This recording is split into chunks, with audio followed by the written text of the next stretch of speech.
Alo bà con, bên trong là bị nhặt bản quyền đó bà con.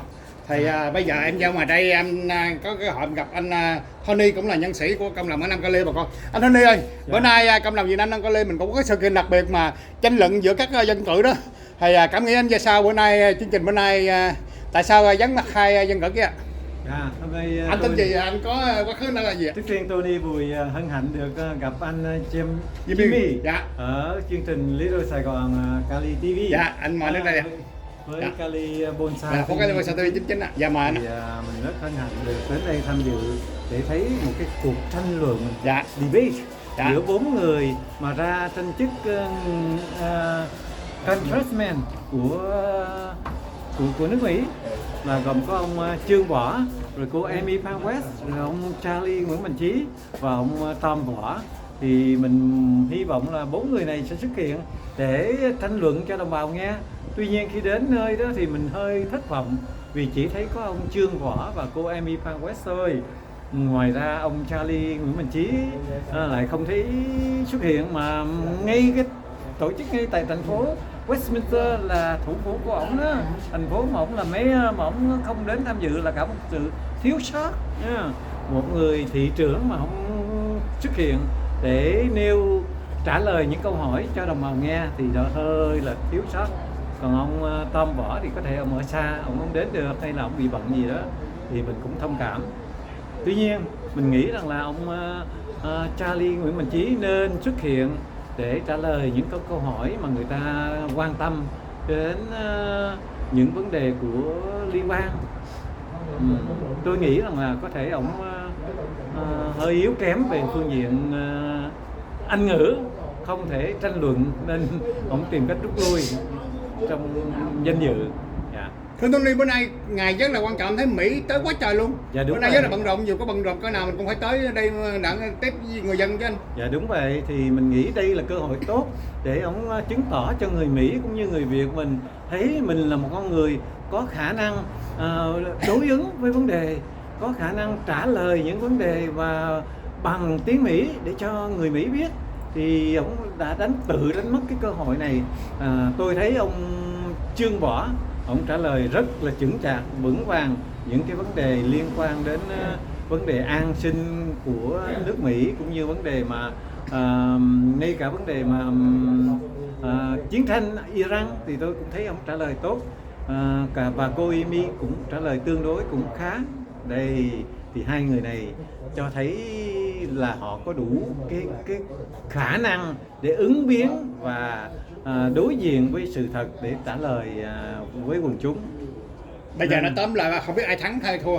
Thì bây giờ anh có lời khuyên nào người nào thắng nào? Với 4 người đó đi lên một trận chiến trên võ đài 4 người mà tự nhiên hai người không chịu xuất hiện, dạ. Thì là giống như là mình tự lấy cái phiếu thua rồi. Dạ. Thì còn hai người thì hai người này tương đối cũng ngang ngửa nha. 90 à? 90. Nhưng mà tôi thấy ông Trương Võ có vẻ như là chững chạc hơn, và nhất là ổng đã từng là cảnh sát nha, và ổng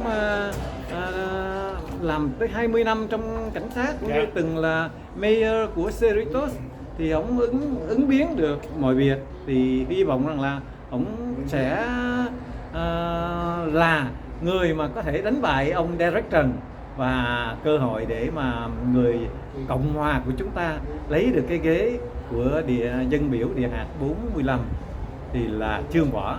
Cho đó đồng bào nhìn vấn đề cho rõ ràng, để chọn người cho rõ ràng để mình đỡ phải mất cái lá phiếu của chúng ta, để chọn cho người Cộng hòa, làm cho thành phố đất nước này hùng mạnh trở lại. Bây giờ Cộng hòa dân chủ thắng không thành vấn đề, nhưng mà anh là nhân sĩ cộng đồng nổi tiếng ở thành phố Winter nè. Bây giờ anh có lời nhắn nào tới cái người sẽ nhắm chức có liên bang 4 năm tới nè? Dạ. Lời khuyên của anh là gì? Thì trước tiên là cái chữ nhân sĩ tôi không dám nhận, nhưng mà nếu nhân vật nổi tiếng đi. Nhân vật nổi tiếng không dám nhận. Nhưng mà nhân sĩ nghĩa là những người có học thức và dạ. có nhìn được vấn đề, có cách đức nhân đó. Dạ. Tính nhân bản đó, dạ. Thì mới gọi là nhân sĩ. Đấy, thì mình cố gắng dạ. đạt đến trình trạng đó. dạ. Rồi đối với lại 4 người này đó thì phải chọn ra một người. Không, ý là nói bây giờ anh gửi lời nhắn tới người nào thắng chức dân biểu 45, anh sẽ nhắn như là gì? Cộng hòa dân chủ không thành vấn đề. Đúng vậy. Chức dân biểu 45 đó là đại diện cho một địa hạt rất lớn ở Orange County này nhá. Thì quý vị nào mà thắng chức này, quý vị phải đặt gọi là quyền lợi của người dân trên quyền lợi của riêng tư của quý vị. Tức là không có dính líu vào vấn đề tham nhũng hối lộ hay là tham mại quyền thế hay là gia đình trị. Thì quý vị mà dính vào những vấn đề đó thì thành phố cũng như địa hạt của quý vị sẽ xuống cấp và quý vị sẽ mang danh là một người hèn, không làm đáp ứng được cái nguyện vọng của người dân của chúng ta. Do đó hãy cố gắng lên quý vị nhá, cố gắng lấy được lá phiếu của người dân và đồng thời phải cố gắng làm việc hết mình. Tại sao vậy? Tại khi lên đến chức vụ liên bang đó anh biết không? Dạ. Trời ơi, rất nhiều những người Mỹ mà chính gốc họ sẽ bu lại, họ hỏi mình và mình ấp a ấp úng không trả lời được. Thì nó nói những câu tiếng lái tiếng lóng mà mình không trả lời được thì nhục mặt cho người nào ra tranh cử lắm. Ví dụ nó hỏi mày có muốn đem đạo luật Sharia đến không, mà mình không hiểu đạo luật Sharia là gì, mình nói yes yes yes, tức là mình đã tự hạ thấp cái khả năng hiểu biết của mình đó. Xin anh Trâm hỏi 3 câu ngoài đề tài. Rồi, Anh cảm nghĩ sao về cái tin mới anh Hùng Cao này? Nghĩ 2 ngày 3 ngày trước ông Hùng Cao đã được tổng thống nghĩa là ông bộ trưởng bộ Luan, tức là bộ chiến tranh, đề cử ông thay thế cho ông Phelan. Thì đây là một niềm hãnh diện cho người cộng đồng Việt Nam của chúng ta, vì ông Hùng Cao tương đối là có cái khả năng về quân sự nha, trong khi ông Phelan là một người dân sự mà vì đã thời gian đóng góp nhiều trong Trump nên được đưa lên chức đó. Tuy nhiên với tình hình của đất nước Hoa Kỳ hiện tại thì một người quân sự tương đối là thích hợp trong vấn đề giải quyết cái chiến tranh tại Iran. Tại sao phải giải quyết chiến tranh Iran? Vì chúng ta thấy Iran là một đất nước mà nó muốn có vũ khí nguyên tử để đe dọa những vùng những đất nước khác xung quanh, và Mỹ phải nhúng tay vào để an bình cái khu vực đó, và nhất là tạo ra một cái con đường mà huyết mạch của toàn thế giới được thông thương về dầu hỏa đi qua dễ dàng, không phải trả tiền mãi lộ cho Iran.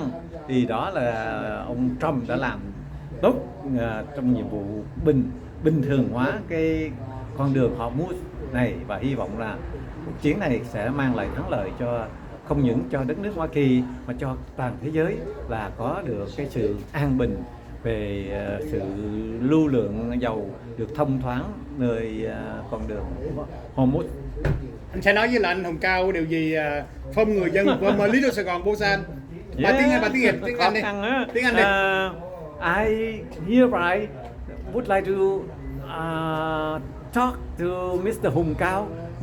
We are proud that you are representing us to be a top leaders in the Navy, and we hope that you carry on your responsibility to take care of the problems that the United States has now in Iran war, and also stand high to against the communists of the Asia, especially the Chinese communists, which also always want to dominate the Southeast Asia. Mr. Hùng Cao, please keep on with the good work for the people of Vietnam, of the United States, and also of the freedom of Vietnam.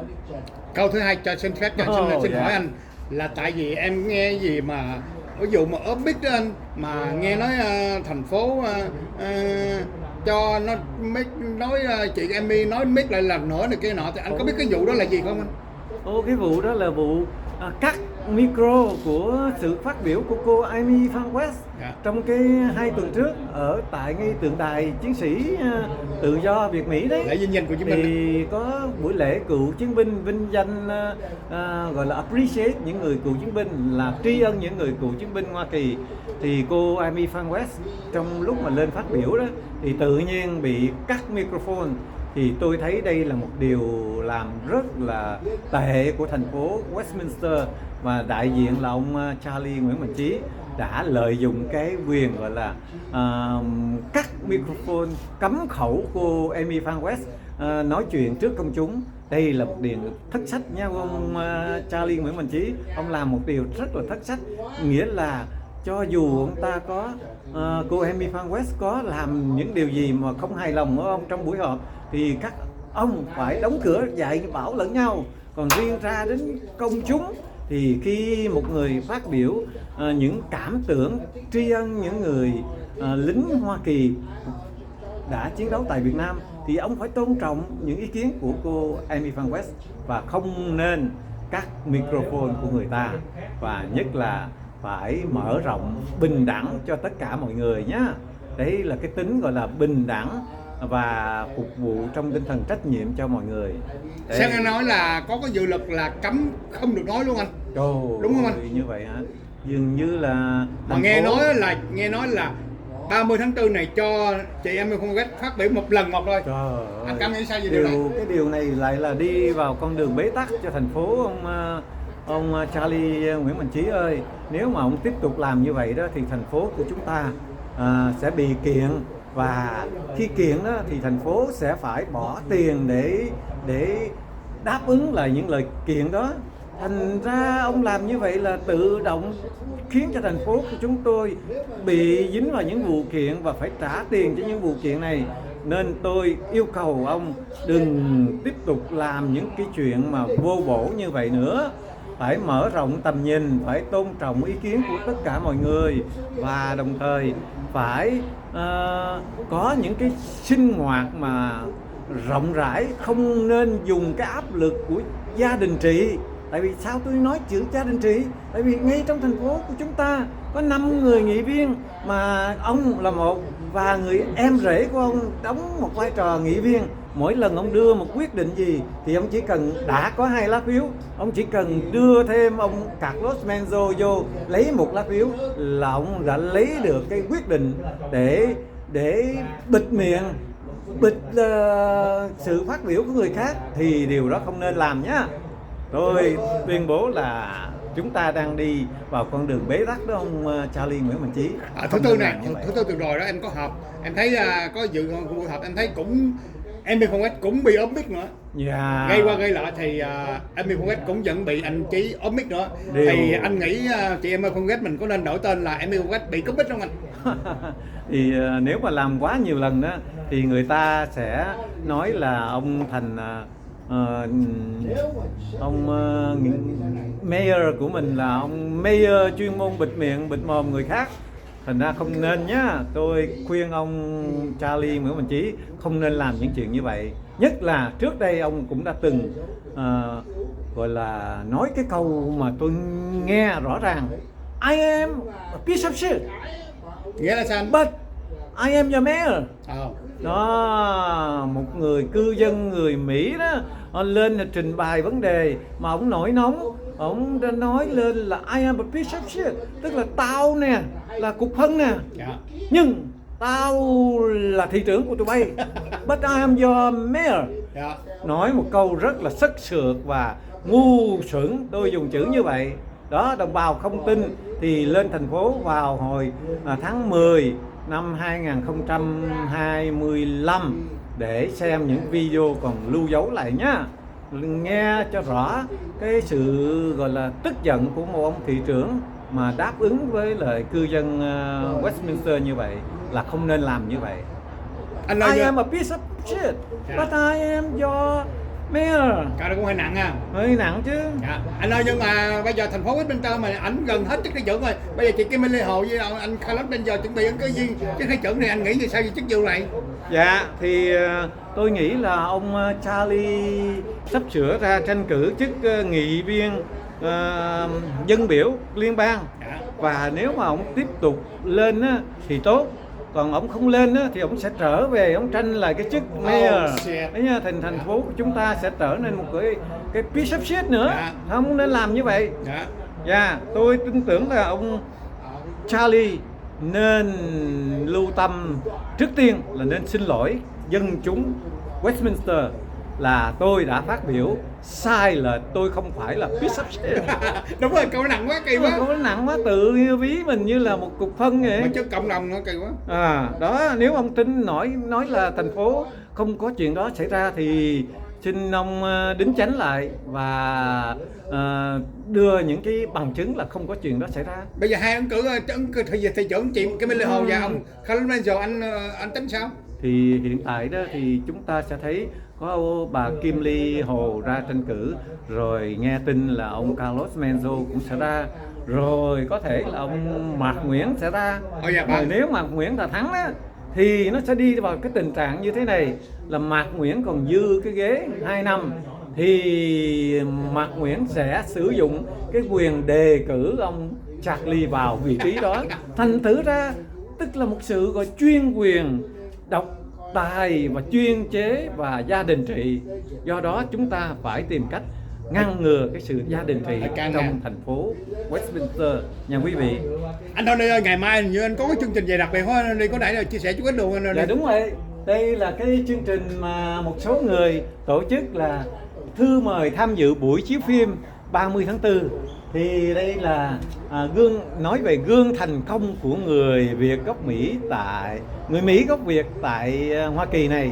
Trong đó sẽ trình chiếu 7 vị tướng lãnh cao cấp người Mỹ gốc Việt trong quân đội Hoa Kỳ, rồi vai trò quan trọng của 3 người trong chính quyền Donald Trump, rồi chiếu cái phim người Mỹ gốc Việt Eugene Trịnh là người phi hành gia đầu tiên bay vào vũ trụ, rồi cái kế tiếp là nữ khoa học gia Dương Nguyệt Ánh là một gọi là bomb lady đó, người có góp phần vào việc chế bom áp nhiệt, bom chuyên thấu vào đất đai đó, đất cứng đó. Và phần cuối cùng là nữ CEO, một nữ người giám đốc người Mỹ góp phần đóng tàu hạt nhân của Hoa Kỳ nhé quý vị. Hấp dẫn anh. Mấy giờ ở đâu vậy anh? Ngay tại Lavender này nè quý vị. Ngay tại đây lúc 2 giờ chiều. Thì quý vị đến đây ngồi trong không khí thoải mái, cùng nhau xem cái màn ảnh lớn về những cái chương trình mà nói về gương thành công của người Mỹ gốc Việt của chúng ta.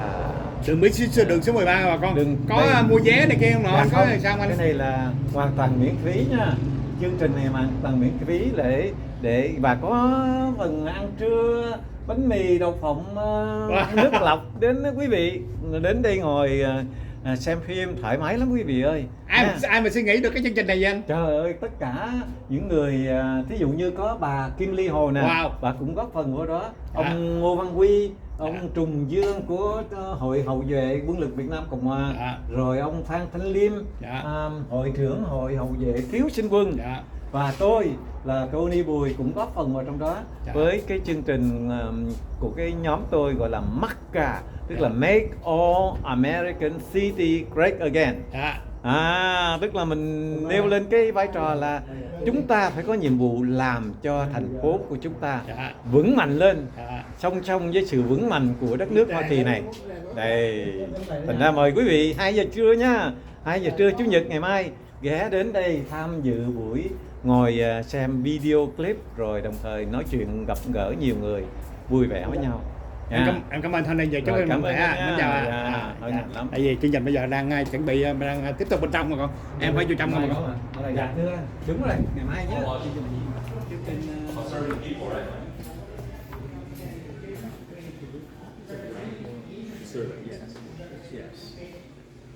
Well, I'll tell you, if you know me and you look at my business card, my cell phone's on there. And one of the things that I'm proud of is because you always have a chance to reach me. And the interests of people and the best interests of people, to me, are the exact same thing. They're the people of our residents and our community. The best interest of people is going to be those that really truly represent what's needed in the community. And so I'm very accessible. I'm going to be the one that makes sure that I will be there for those folks. And I don't want to separate the two because, maybe I don't understand your question too well. But at the end of the day, the interest of folks and the best interest of folks, to me, are people in general, right? And I'm misunderstanding your question. Just so we're clear. Thank you. I appreciate that. Now, when you talk about business card, I have my palm cards, meaning the public can have it too. So the numbers here, so when you talk about accessible, I have it too. But the thing is that different between the interest of the people and the best interest. The best interest is completely different than the interest of the people. Because the best means that I will humble myself and sacrifice my special interest if it needs be for the sake of the people and the well-being of this nation. Sometimes there will be hard decisions to make, like on the council, but we have to do what's best for the people that we represent, that elected us to be there. And best interest is not about you. It's about this nation. It's about the people. That's what the best interest is. I would like you to clarify this. Well, I would like to get to clarify because I don't want to. Yeah. Okay, basically, the best interest of the people and the interest of the people are miles apart. It's basically the difference between the republic and a democracy. Okay, a democracy is what? 50 plus 1. So if 50 plus 1% of the people want you to go down a particular path, and you know that to be wrong, and you represent that, then that's not representing the best interests of the people. Okay? Well, thank you for clarifying that, and I will answer that question. So I'll tell you, when I served on the council, I've never put my interests in front at all, and I think those who are from Cerritos will recognize that. Sometimes at my detriment, right? Sometimes we vote for things that I know would not go in line with what I believe, but at the same time, I believe what the folks that are out there in the best interest is, and that's just the way it is, right? If we're representing the folks out there, we got to represent them and the way they want us to represent them. And the majority 50 plus 1, I get that, and we were out here to always go with majority plus 1. That's the Marxist. That's the Marxist right there, right? So we definitely have to vote with that. That's city council as well. Yeah. We're not a democracy, we're a constitutional republic. So can I rebuttal that? Okay, basically, Chuck, the opportunity to finish and then. are you finished, Chung? So my record is very clear. I'm going to serve the people of my city when I was there. I'm going to serve the people in the district when I'm there. When it comes down to representing a small group of people versus the majority, I'm going to represent those that I believe to be in the best interest of the community. It's going to be the best interest of the community. Yes. I think. So what you're talking about, I'm sorry. Yeah, we're having a debate against each other. I want to make sure that everyone has an opportunity. Okay, so I want to rebuttal that. To be honest with you, all of us understand the two-party system. There's no two-party system. We all know that.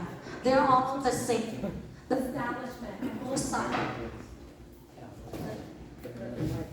The establishment on both sides are the same, the elite. We've seen that. They've done nothing for us but hurt us on the backbone of we the people. And I'm sick and tired of it. I have no special interest in donating to my campaign. No one pushed me to this. Now this is the thing. I was told Trump finished his term and he went home and you told the people on your council that you're going home to spend more time with your family and your kids to take care of them.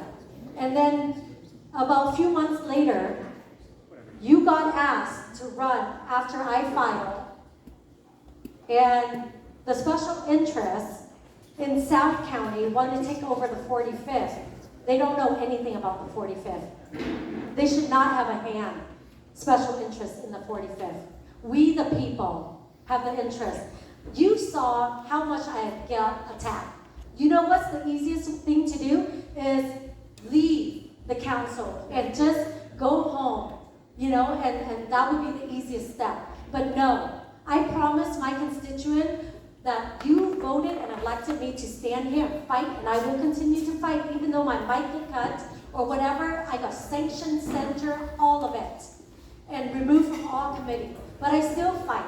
I fight until the end. And that's what we need. We need fighters. Not only that, this nation, politician cannot save us. President cannot save us. It's we the people. We need godly people.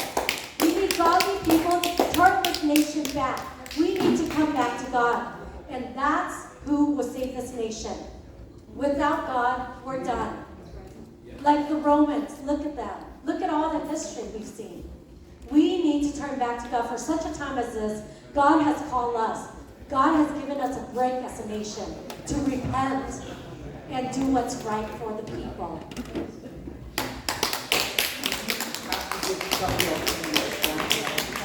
Thank you. Thank you. Yes, thank you. So, since you brought it up, I did wanted to retire from my police department, and also I didn't want to be a career politician because I made promises that I was going to do what I did on council the term that I served, and once I did that, I did say, hey, I promise I'm going to get things done, and we got it done. And so it gave someone else an opportunity to do it. And yes, I did want to retire to spend time with my family. I didn't realize we're bringing up family here, but I love my family, and I love the fact that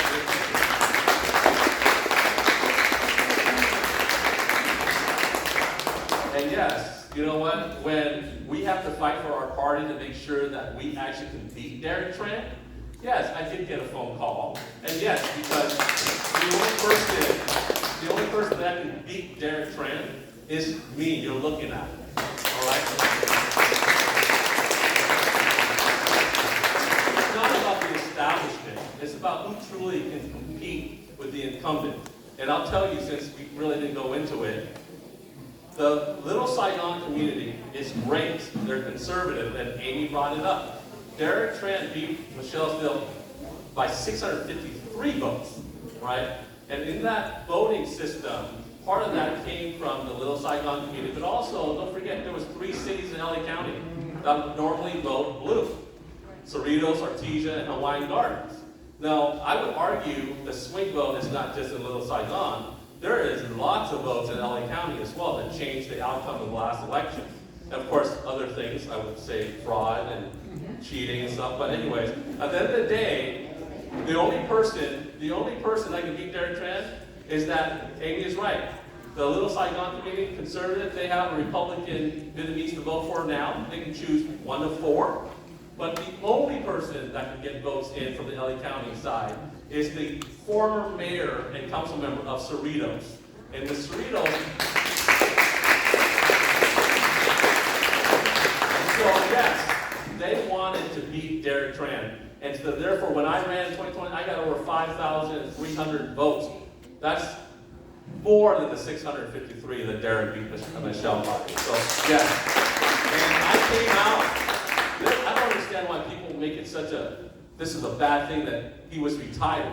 I came out of retirement. I gave up my great retirement life to put back into service for this country, for the District of 45. And that's why I am running. And that's why they asked me, because we need to beat Derek Tranhh. Thank you very much.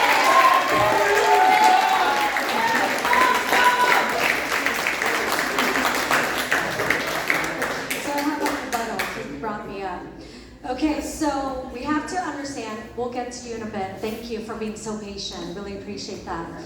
Now, the thing is that in this district, when you first came out with the press release, you were so proud of being a moderate.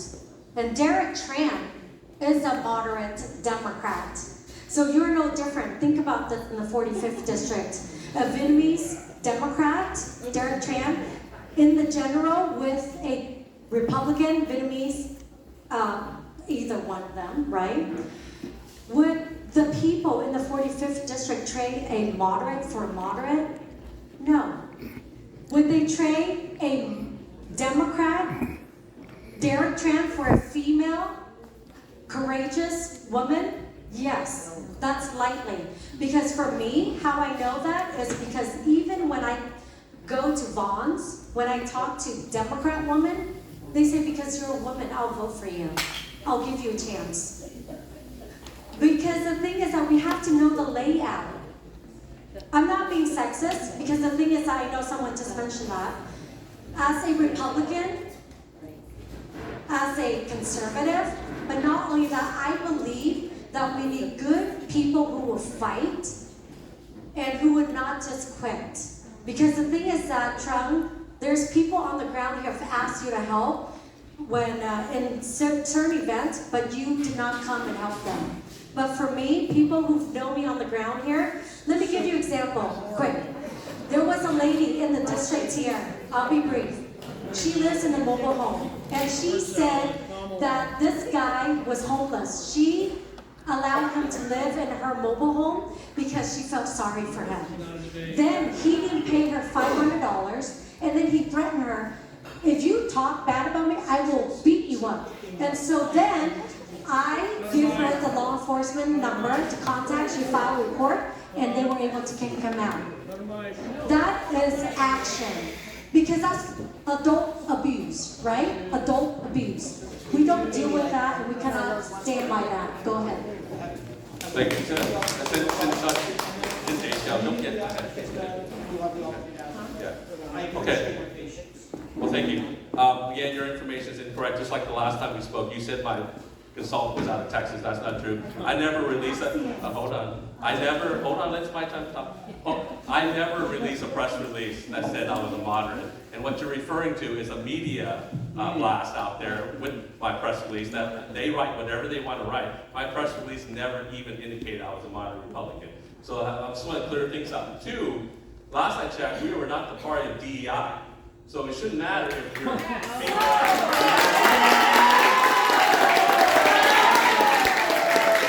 best candidate has done a good job. And when we start throwing that out, we want to talk about moderate. We are not the DEI We have party to here. look at the numbers, guys.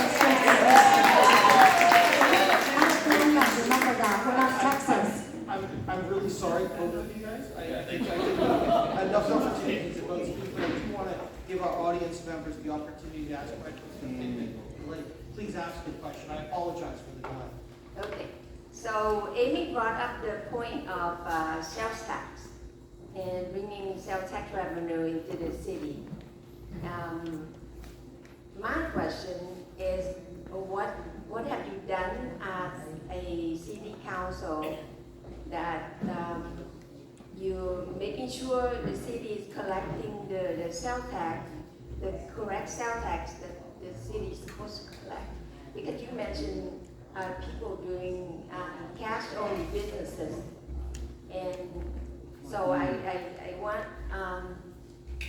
want Amy to answer first, and then I would like June to answer also. 90 seconds. Okay. So for our city, as you know, there's a lot of cash businesses, and it's been there forever, even before my time when I got on. So that's what I was informed on. Now it's hard to get an auditor from the state of California to come to take care of acquisition since it's been embedded for so long. Now with the small business owner that we, as you know, we have small business event coming up. To incentivize businesses to thrive, we will give them technology and resources, even the funding that's coming to small business. We just give each business that apply $2,500. Each businesses, we just award them because that helps them to get started with technology and marketing. And then we're going to get more coming in to help them. And that's what we're doing to make sure they are able to do their job and to market. And that's why we have that funding coming into the city and that grant to help the small businesses. Because with the small business, we're doing taking cash, we cannot even have the state of California come to audit. That's the issue we have right now in the city of Westminster with 100,000 population.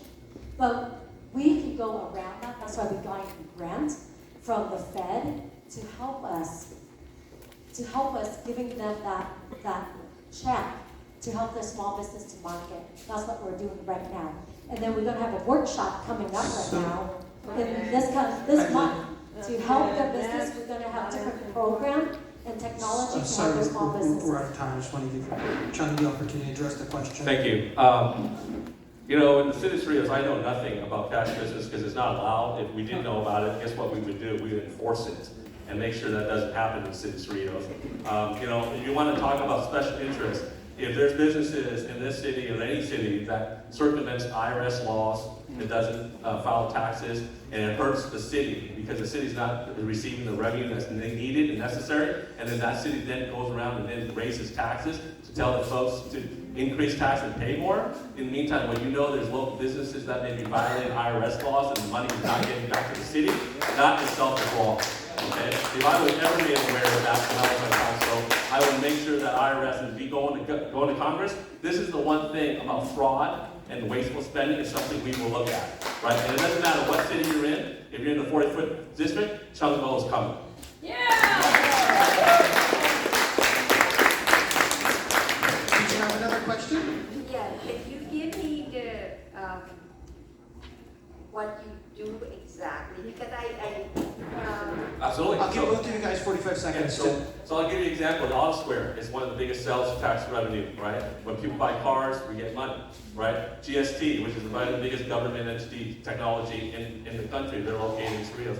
We make sure that we accommodate their needs, but at the same time, we also collect the sales revenue that comes out of it, right? One of the things I work closely with is the auto square there, and I'm very proud to say that they're my friends, because without them and without the mall in Cerritos, and we have a thriving mall, by the way, in Cerritos, and we don't have to knock down our mall, because that mall brings in so much revenue.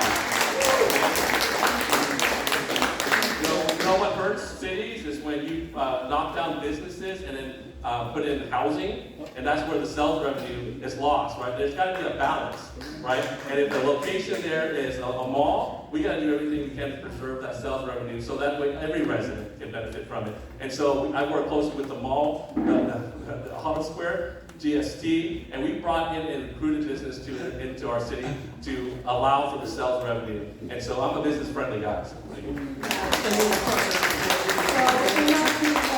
have a reserve of 45 million, okay? Most of our tax come from Lexus dealership, Honda, Toyota, and they bring in the most income, taxes into the city. The next thing is hotels that we have in the city of Westminster, and that is the second bracket of tax that comes into the city of Westminster. So right now we have a surplus of 45 million, okay, under our new leadership. Can I respond to that real quick? Earlier, it was mentioned that the city's double the size, right? Then the sales revenue or the reserve should at least be double the size of Cerritos. But we have, when I left, over $100 million in reserve. Yeah. So for a city that's half the size, we have double the revenue in reserve. So that's the business-friendly approach that we need to have. And that's what we do with Cerritos. Well, that's what What's your I budget did when right I was now? there. So, Amy, do you want to give me the opportunity to respond? I guess my question is, what's the budget right now, do you know? Well, you know, the budget, well, right now. The reserve. The reserve? Yeah, what's the reserve right now? Because you left, Yep. it's 100. And so, you know, So I'm listen not- to Irvine. Oh, can I finish? Yeah. So with Irvine, they're in a deficit right now. They have a tons of reserve, but because of waste management. You're So absolutely the right. same concept, I don't know if you are You're updated absolutely on right. your city. You're absolutely right. I'll give you the Not with opportunity to last respond as soon reserve. as she's finished. Because I know the mayor there, he's Yeah. struggling with that. You're absolutely right, Amy. I'm glad you brought up the mayor, because the mayor is a Democrat. And like I said, when I stepped down, the Democrats took over, and you're right. Now they're talking about raising fees and taxes. You're absolutely right. The reserve, the general fund we had, has completed. It's because I'm not there.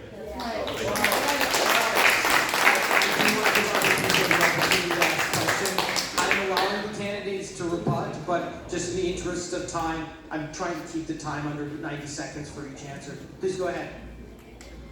So I want to give everyone the opportunity to ask a question. Okay, this is kind of like broad, because when you're in Congress, you're not just talking about the community, you're talking about bigger issues, huge issues, and some that as a rule we have to study to even know what they're all about, and there's different sides to it. Right now, AI, which is wonderful on many levels, is supposed to really hurt the job market. It will change the whole scope of things, and we're just on the edge of that. I would just like to know what each of you know and how you feel about how AI will affect the future and how prepared you are to actually deal with the problems that could be projected from that. So I'm not actually sure who spoke first last time, but I'll start with Amy just randomly. Thank you. AI technology, we all know it's here to stay. It's not going anywhere. So either we learn and inform on it, or we'll be left behind. A lot of business, they're using AI right now to technology to market for them, meaning they have to pay less overhead. That's a good thing. We want that. And they can speed up with their technology to market, but to get the paperwork, filing everything, it's much easier. So the best thing is the younger generation, Gen Z, they're so on top of AI. So they will not be out of the market. It might be good for them, actually. They'll speedize things, market, everything will be faster. But the thing is that hometown technology will always change. We all know that. Look at 100 years ago. They're on wagons, right? And I bet you people back then are saying the same thing. But look, we still here because we accommodate, we get used to what's happening and we just make it happen.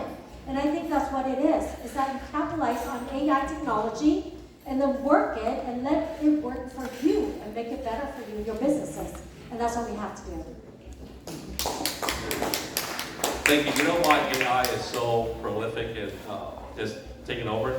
Because when you have a state and a party that continues to raise taxes, continue to raise fees, and continue to require minimum wage to go up without the market fighting for itself, what happens is this: AI takes over because, say, for example, McDonald's.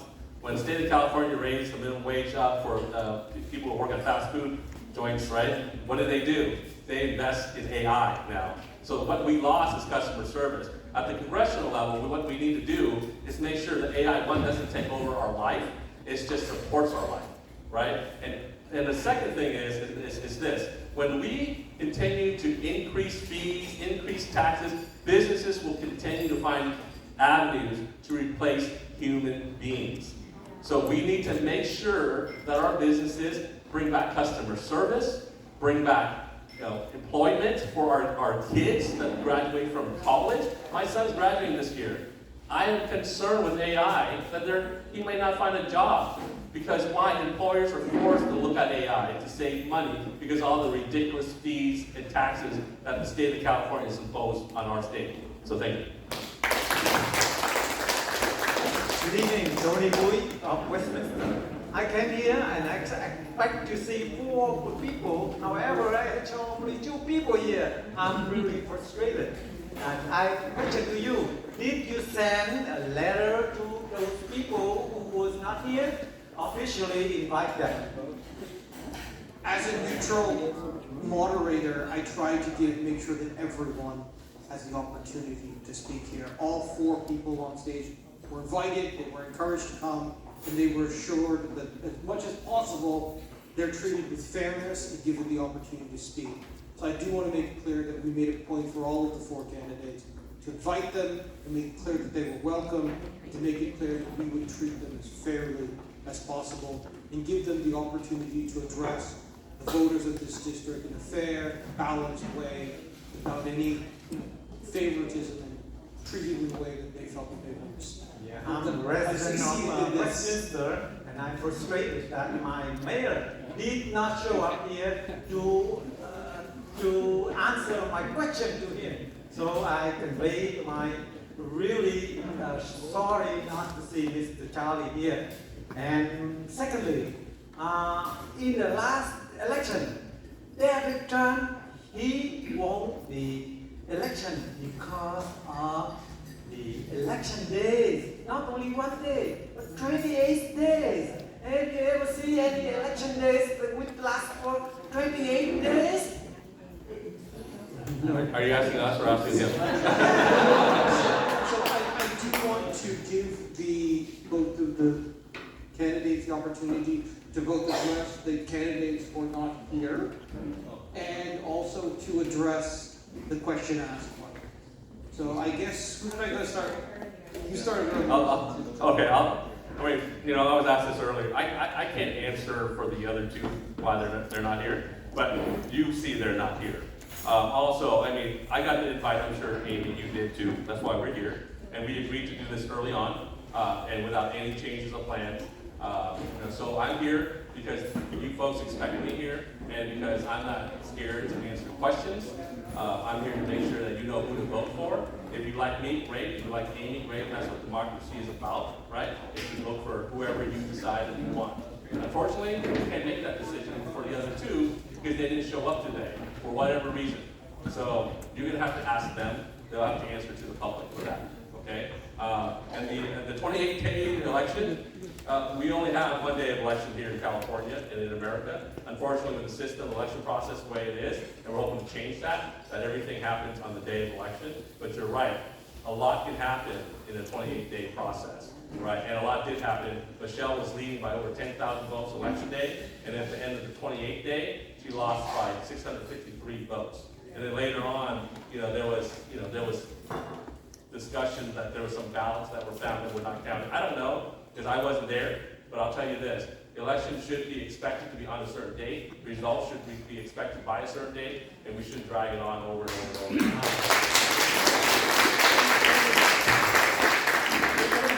So the thing is that, of course, we cannot speak for the other two candidates because we're not them.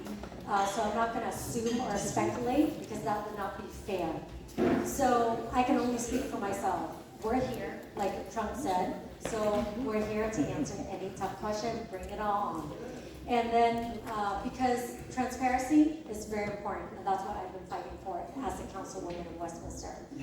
Now, for election, of course, we have only 1 day, June 2nd is the election day. But as you know, Trump, wanted the Senate to pass the voter integrity and everything else, but they're delaying. So the thing is that when you elected people who value voter integrity, checking your ID, voting 1 day, that's how it's supposed to be. I remember when I was 18, I was voting on the day of election, and everything was counted on that day. I still remember it. So they changed that. So we need to change it back to what makes sense and preserve the integrity of our votes. And that's how we're going to do it. Thank you.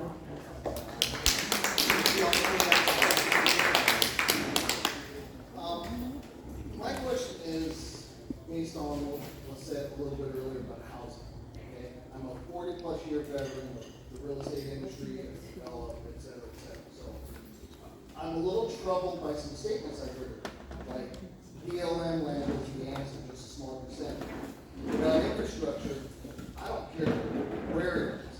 Okay, you can buy desert for $1,500 an acre all day long. They've been sitting on the market for 2 and 3 years. The DU on the acre of land, you can put 300 units on an acre if you want to. So I'd be more interested in hearing a 10-point plan plus, because it's going to take at least 10 points, of how that would be feasibly accomplished using anything, BLM or other ones. Okay, $1,500 an acre is dirt cheap. Second, I come from family veterans, okay, so don't get me wrong. I heard you talking about veterans, but I'd like to see politicians stop putting the brunt of their quote good deeds on the backs of private people, taxpayers like myself. Okay? The VA loans, the VA no-nos, as we call them, that means VA no paying any escrow, no paying any title. But the problem is the politicians make this sound great. But that fee is put on the seller of the property. So you're punishing the seller to do a good deed, to try and help out a debt. I'm in the industry. Do you know how many offers get pushed aside because it's a VA no-no? It's got to be structured different because you're beating up the public. Okay, so I have 2 questions. Thank you. I believe, Amy, it's your turn to start. Okay, so let's start with the BLM land. The issue is not building it. We have the infrastructure. We're not a third world country. We're an advanced nation. We can make things happen. Look at the private sector, how fast it is to build things. But because of the bureaucrats, the government, look at the DMV. Why does it take forever? It's because of the government, right?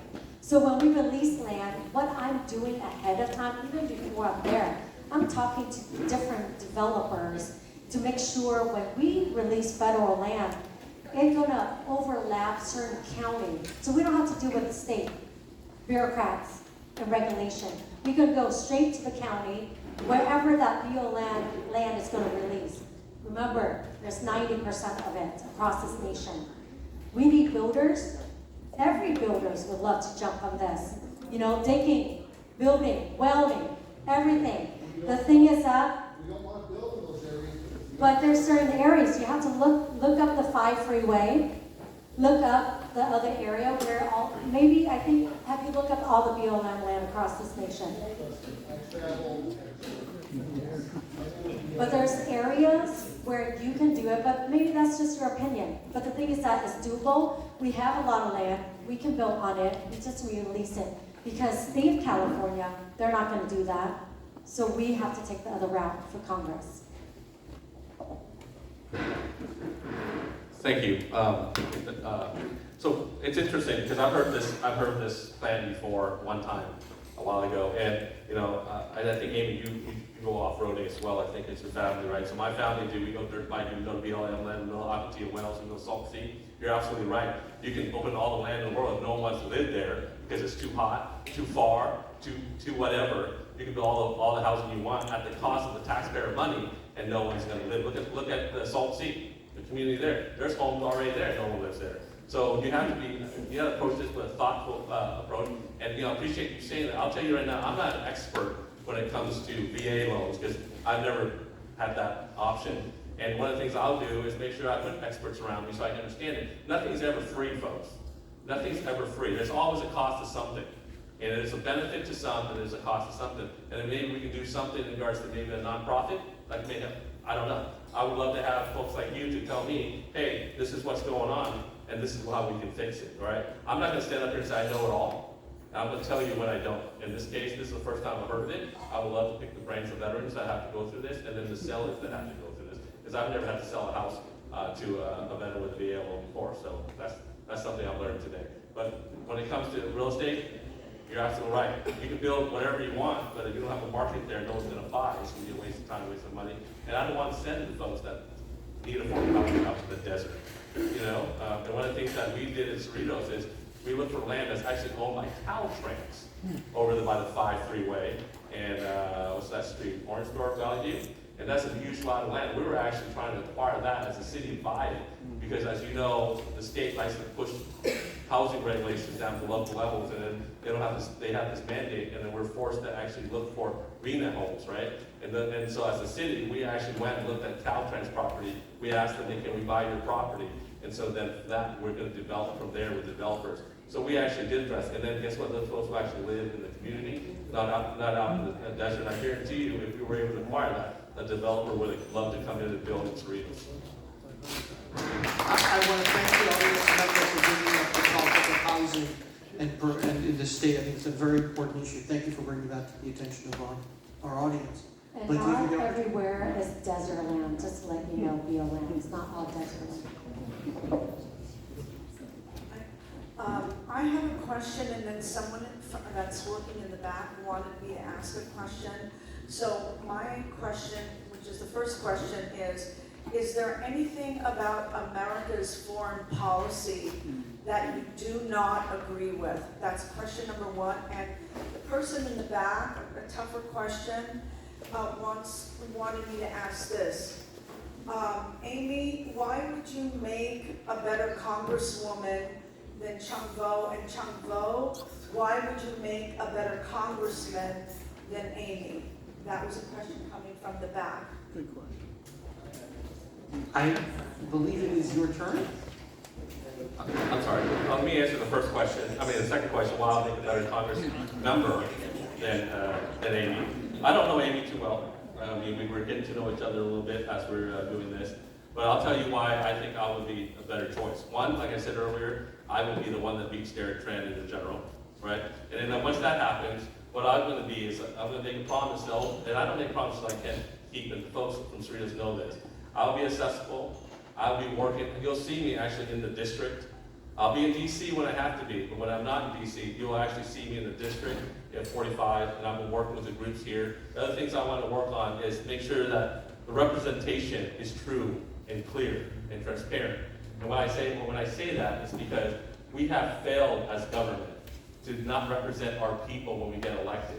We talk about how I'm going to go there, I'm going to showcase me and this and that, but at the end of the day, sometimes they call us leaders, but really they call us representatives for a reason.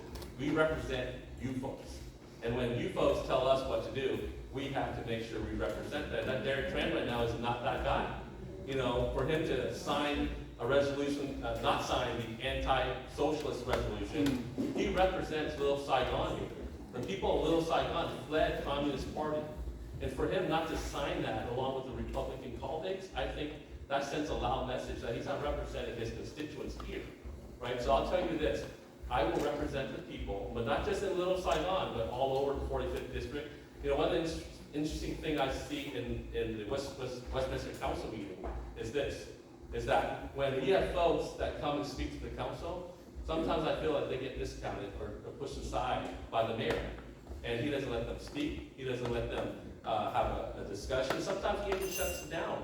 Apparently he shut down Amy over there. But so things like that is really crazy for me to see at the local level. And then send that to Congress. I don't know. So that's what makes me different, is that I will talk to you. I will talk to the people. And guess what? You'll be able to have access to me. I tell my staff this, the folks will call me first before they call them. And that's how I'm going to run my life as a congressman. Thank you.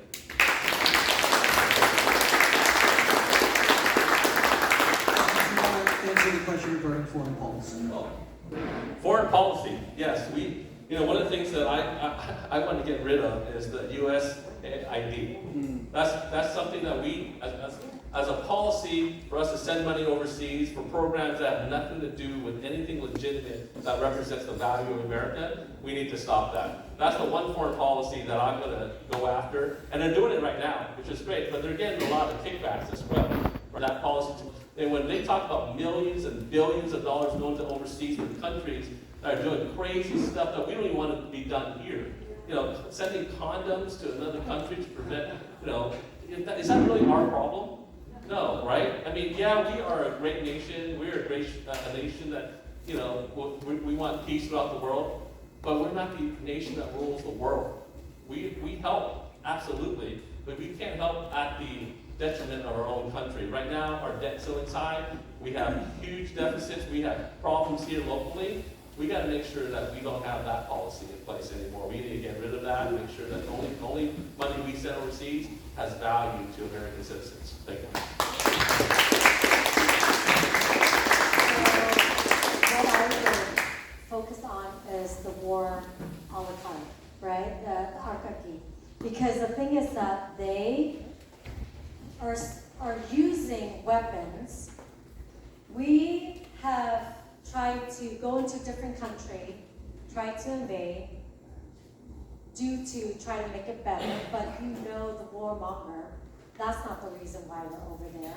There's other things that we're doing, and I don't like that. I want to address that day one. And then two, is that, we have to, which you already touched on, which is very important to me that I touched on earlier, is that sending money outside to other countries. We don't need to do that. We need to address that. Why, number one, are we sending money to, Libya, to, with LGBTQ and all those things? We don't need that, because we all know the money that's sent to there is to come back to their pocket, line their pocket. We all know that, so we need to hold them accountable. And that is the second thing I will hold them accountable on day one. So thank you. And then I guess the question Second was, why would you make a better member of Congress? Okay, so you guys all know I've been a fighter through and through, and I don't back down. I get punched by the mayor, well, not literally, but you know what I mean? The full council, like they are known to be woman beater, right? Pretty much. And the thing is that I have not stopped. I'm not talking about, throwing the woman card or anything, but I'm the only woman on the dais and they don't care. But in our culture as Americans, we don't beat on women, we respect them.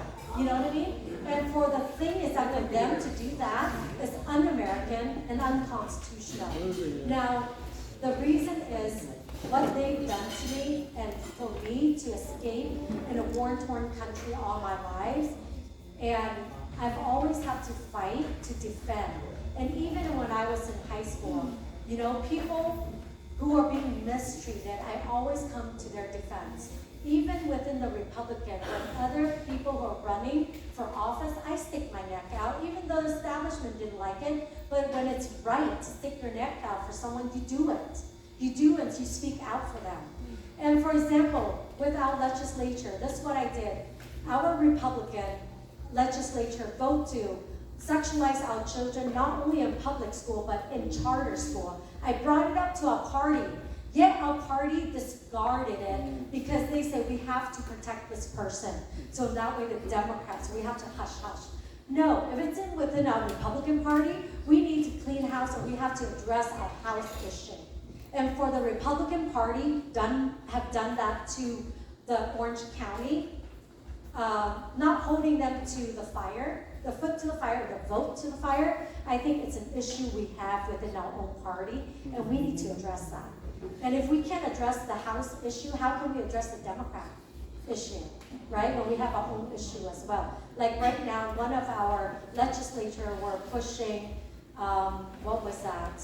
Muslim, voting for a Muslim bill or something in Sacramento. Diane Dixon, that you guys were there recently. But the thing is that our party needs to address that. For example, Lori Davis and Diane Dixon signed the amnesty with one of the other legislatures. Do you guys remember that? But the GOP did not address that. I don't know if you guys know about that. Maybe you guys haven't informed on your elected official assembly and state senate. But anyways, it's important for us to know what our state legislature are doing and putting through, and we have to hold our own party accountable for that. Address it. That's what we need to do, and that's what I will do. Thank you. So there's about 15 minutes left in this. I would like to give both questions the opportunity to ask questions. I'm going to limit the candidates to 1 minute to respond. So I'm going to have to ask you guys to give take the statements quickly. I'll also give both of you guys the opportunity to give a 3-minute closing statement at the end of the thing. First of all, let you ask your question. So first question, to follow up on her question, would you, as a council member, would you vote to continue aid to Ukraine? And secondly, you're both presenting yourself as conservative Republican, but this district is about 30% independent. So how are you planning to win over the independent moderate votes in the district? And then number 3, if you don't finish in the second place on ballot, will you pledge to support whoever comes in second place? Okay, so I'll answer the last question. Yes. If I come in third, I will support my Republican opponent. Not a problem at all, because I think that's fair game. Now, the second question was, did you say the independent and the moderate?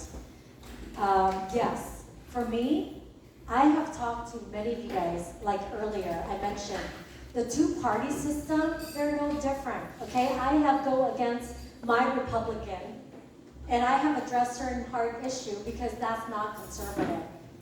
I don't care. If our own party are doing something wrong, we need to address it. I have no problem with that. So I have people who don't like me within our party, and I'm okay with that. And I have the Democrat who don't like me because I'm not Democrat. But the thing is that I'm an independent thinker, and it's important to vote on the values that you hold dear to and why you're fighting for the people. So you're an independent thinker. I don't follow in suit with my Republican Party all the time. When they say we cannot support unions, I do. I support union, meaning the carpenter, I support them because they are the blue collar. They are the backbone of our nation. Like, why wouldn't I support them? It's common sense, right? So that's what I'm talking about, is that for us to be independent thinker, we don't need anyone to just follow in suit in line, and that's it, and not to think for yourself and not to think for the people you represent. So I will think for the people that I represent. Thank you. Answer your question on Ukraine. I'm not big on Ukraine. So, to answer your question, yeah, we need to just get that done already and move on. All right. The other question in regards to the NPPs, I actually was walking today and I did speak with an NPP. He actually stopped me when I gave him a flyer. He says, "I'm an NPP. I used to be a Republican. I left the party because of whatever issues he's had, right, with Trump." And I just tell him, are you going to let one person really dictate what your beliefs are? If you believe in the Republican Party still exists. So earlier, I was kind of questioned that I was a moderate Republican, but all I'm hearing right now from Amy is that she's going against a lot of Republican stuff. So it just makes me wonder, who is the moderate here, right? So I am a conservative. The NPPs, how I'm going to win them over is this. Those folks don't care about party. That's why they care about people. They care about the person running. And at the end of the day, I feel like I speak more to the people regardless of party affiliation, because at the end of the day, I'm only going to do what the people need in my district, regardless of your party. I just so happen the values that I have, the things that I believe in, align with the Republican Party, right? And so that's why I'm a Republican and I'm proud of it. But at the end of the day, the service of government comes back down to serving those that live in the district regardless of party. If the Democrats don't want to vote for me, guess what? I still have to make sure we serve them if they live in the district, right? And so at the end of the day, the NDPs will only look at the person that's running and not the party, and I'm that person. Can I rebuttal? Yes. So you're talking about, 30 seconds to respond, because she was mentioned in the last answer. so you're talking about me not being conservative. The party has left us. They have endorsed. They took God out of our platform. We're both delegates before, right? Malcolm, you know that. And we fought with the party to make sure we keep God at the center. Not only that, they're welcome LGBTQ, where, if we're true conservative, meaning we don't push those things. Family values, right? The party, Republican Party, have left our conservative values. So when you talk about conservative values, I am sticking with it. For you, you follow in line with what the party tell you when you say you're Republican. So that's where I want to address that. And now the thing is that for Ukraine, no more money. We've sent so much money over there, and they are pocketing it. We all know that. So no more. So she did bring you up in her rebuttal. Anything you wanted to say? I would like to hear the next question. Please go ahead and ask your question. So part of it's already been answered because you're both Republican Vietnamese candidates, and CA 45 has just 20% Vietnamese and only 30% Republican. So wanted to hear your outreach to the other 70 to 80% of the district and what you're going to do to represent us all. But also there's a big contrast here. We have a former retired law enforcement officer, and then we have a city council member who has been charged criminally with bribery and is on criminal diversion. And also the city of Westminster has filed an injunctive relief case against Ms. West. And I just... That's a lie, so let me address that. So I will absolutely give you the opportunity. I will give you the opportunity to finish your question, and then I'll give both of you the opportunity. And I'll extend the time because it seems like a detailed question, so both of you can have 2 minutes to respond. I also had questions about ICE and how you supported the funding for it, over domestic programs that are needed here in the States, as well as the work. But So just because of the time considerations, I'd like to give both of you the 2 minutes. I mean, so the question directly addressed you, Amy, so I do want to give you the first one. I apologize for going out of order, but the question directly addressed her, so I want to So give you it's alleged bribery. No. So do you want me to answer? Because I have the case. I have the full report. You don't, because I have the DA's report. This is about me. So if you guys want to hear it from the horse mouth, or you don't. So it's basically you don't want to hear it. There you go. So I have the full report, okay? So basically it's alleged bribery that I allege to bribe a parking control meter maid, okay? Parking control officer are basically those high school, college kids who get tickets, right?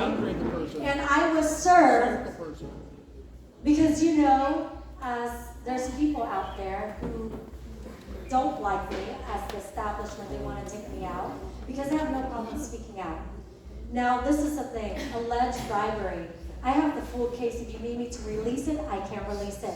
So it's alleged bribery, and then we have the activist, Terry Rain, comes with her friends to speak. How the hell do they get to speak on my case of alleged bribery? Where's the law enforcement who's there to testify? There's none of that. That's why this is a jungle, court. It's the weirdest thing I've ever seen. Like how they're doing it to President Donald J. Trump. It's the same thing they're doing to me to take me out. Now, this is the thing. So the judge say, I do not find any crime committed in this. So they go to this called diversion. The case is called, when they drop it. Can I ask something, please? Just let her finish. Just let her finish. This is not share, not city, okay? Washington, okay? This is not city, Washington, okay? I please give the candidate the opportunity to respond to the concerns. I definitely give you guys the opportunity to raise your question. Give her the opportunity to respond, please. Thank you, I appreciate that. So basically, I have to hire an attorney because I've never been served before. I don't do drugs, I don't drink, I don't do any of that. So when I was served by the DJ's office, Todd Spitzer, I was like, dude, this is insane. Because Todd was my mentor. When I first got to politics, he taught me how to fundraise. And if you were to ask me anything, I would tell him everything, right? And so I have to hire an attorney. So those who ever were out there, I'm not going to name names, tried to drain me emotionally, my family, spiritually, and financially. That's what they did. And they got what they wanted, okay? And that's how evil politics are. If you are in the thick of it, if you don't go in step line with them, that's what happened to you. So I've seen the court system and what they use the court system to hurt the people on the ground who don't have the resources or to silence them. That's what they do. They use the court system. If you guys experience it, you know. So I will make sure we have accountability, and not only that in the court system, that we will have live streaming, so there's no what if or whatever, right? There's none of that shenanigan anymore when I'm in Congress. And I can make legislation for that. Now, the thing is that when Todd Spitzer, I hire an attorney, he's a Republican as well. He works in the DA office, so he knows Todd Spitzer. And he said, Todd, what the heck are you doing? She's one of us, she's a Republican. What's going on? And he said to my attorney, I think that she thought those parking control officer a real officer. I'm like, if he asked me, I would tell him the truth. They're just kids. And not only that, in the report, the kids say Councilwoman was chit-chatting and just talking with us. No bribery, okay? So I have a full case, and if you need me to release it, I'm more than happy to release it. But the thing is that my attorney said, okay, Todd, you have to drop this case.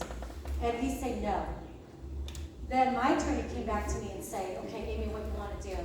You want to continue this with trial, or you want to save the Republican, save his face, and just get it? There's called diversion, and we'll take it to the judge, and then have the judge drop it. I have to swallow my pride because I've never done anything wrong. I'm falsely accused by President Donald J. Trump, and I talked to my husband, I talked to my pastor, and I go, okay, to my attorney, I go, okay, we gotta save Todd Spitzer's face.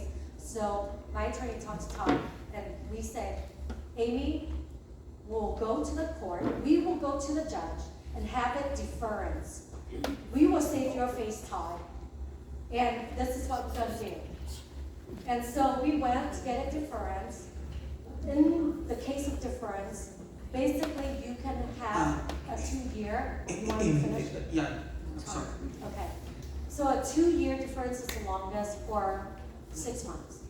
So Todd Spitzer's office said, okay, why don't you go and take your ethics class, which you take every other year as an elected official. You know Trump, right? We take it every other year. And any commissioner, they do the same thing. So Tony, you know about that as well. So we take that, it's an ethics class that we take just to know the ethics. So he said, take that. I'm like, okay, not a problem. I take it before, I'm gonna take it again. Not a problem. To save your face, Todd, I'll do it. Okay, then you go volunteer, veteran, senior citizen, youth mentorship, whatever, do it I go, not a problem, I will do it. And then he says, Amy, donate to I'll give you the 20 seconds abused to wrap up. woman, victim, $500. I go, not a problem, I'm gonna do that. So in August, that's when it's gonna drop. I'm gonna give a check, $500 to the woman victim of abuse, or whatever it is, right, that talks about. But anyways, I have no problem with that, okay? I am taking a shot for the party, and I am just humbling myself, and I ask God, God, you see what I'm going through. You see those who are mistreated through the court system. You see it all. You have to defend me. You have to vindicate me. So when the case dropped, I put on there that the people, they got what they wanted to drain me financially, emotionally, and spiritually. They got what they wanted and taint my name. But God vindicated me. Only God. So therefore, this is what's going on with our justice system. That there needs to be check and balance. I'm sick We're out and of tired time. of it. Go ahead. Yeah, we're out of time. Unfortunately, we're running out of time. The debate is coming to a close. I did give the opportunity to her attention. I do want to give Chung the opportunity to respond. But can I say something, please, in defense of Amy Fan So I will give you the opportunity to speak as soon as she's had the opportunity to speak, because we do want to make sure that both candidates are treated fairly. Yeah, I'm not going to address the situation with Amy because I'm not involved in that, okay? So I think you had a couple other questions. Can you remind me now, because I forgot? Something about ICE and something else, Terry? Something about ICE, yeah, all right. both the war and ICE. Do you support extending the funding at the expense of domestic programs that help our people here in the I United think States? you also asked something about how to win over the other 20% or... The other 70 to 80% that aren't Vietnamese and Republicans. That's right. Okay, thank you. Let me answer that first part of it when you talk about how do we address the whole district. That's one thing that I'm actually very proud of is that, you know, I've been endorsed by a lot of organizations throughout the party when it comes to addressing how do we also get votes outside of Little Saigon.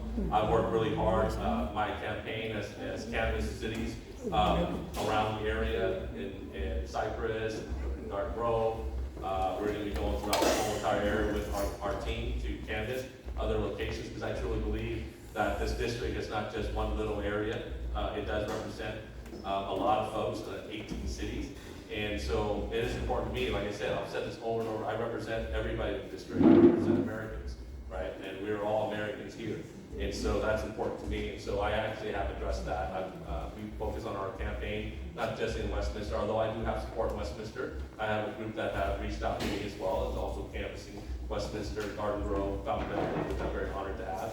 But I'm also addressing those that are outside, so I'm not ignoring it. In regards to ICE, when you bring up ICE, right, one of the things that I'm concerned about is this, is that especially now today, we need domestic protection more than anything else, right? And ICE to me is a agency that makes sure that we are protected here.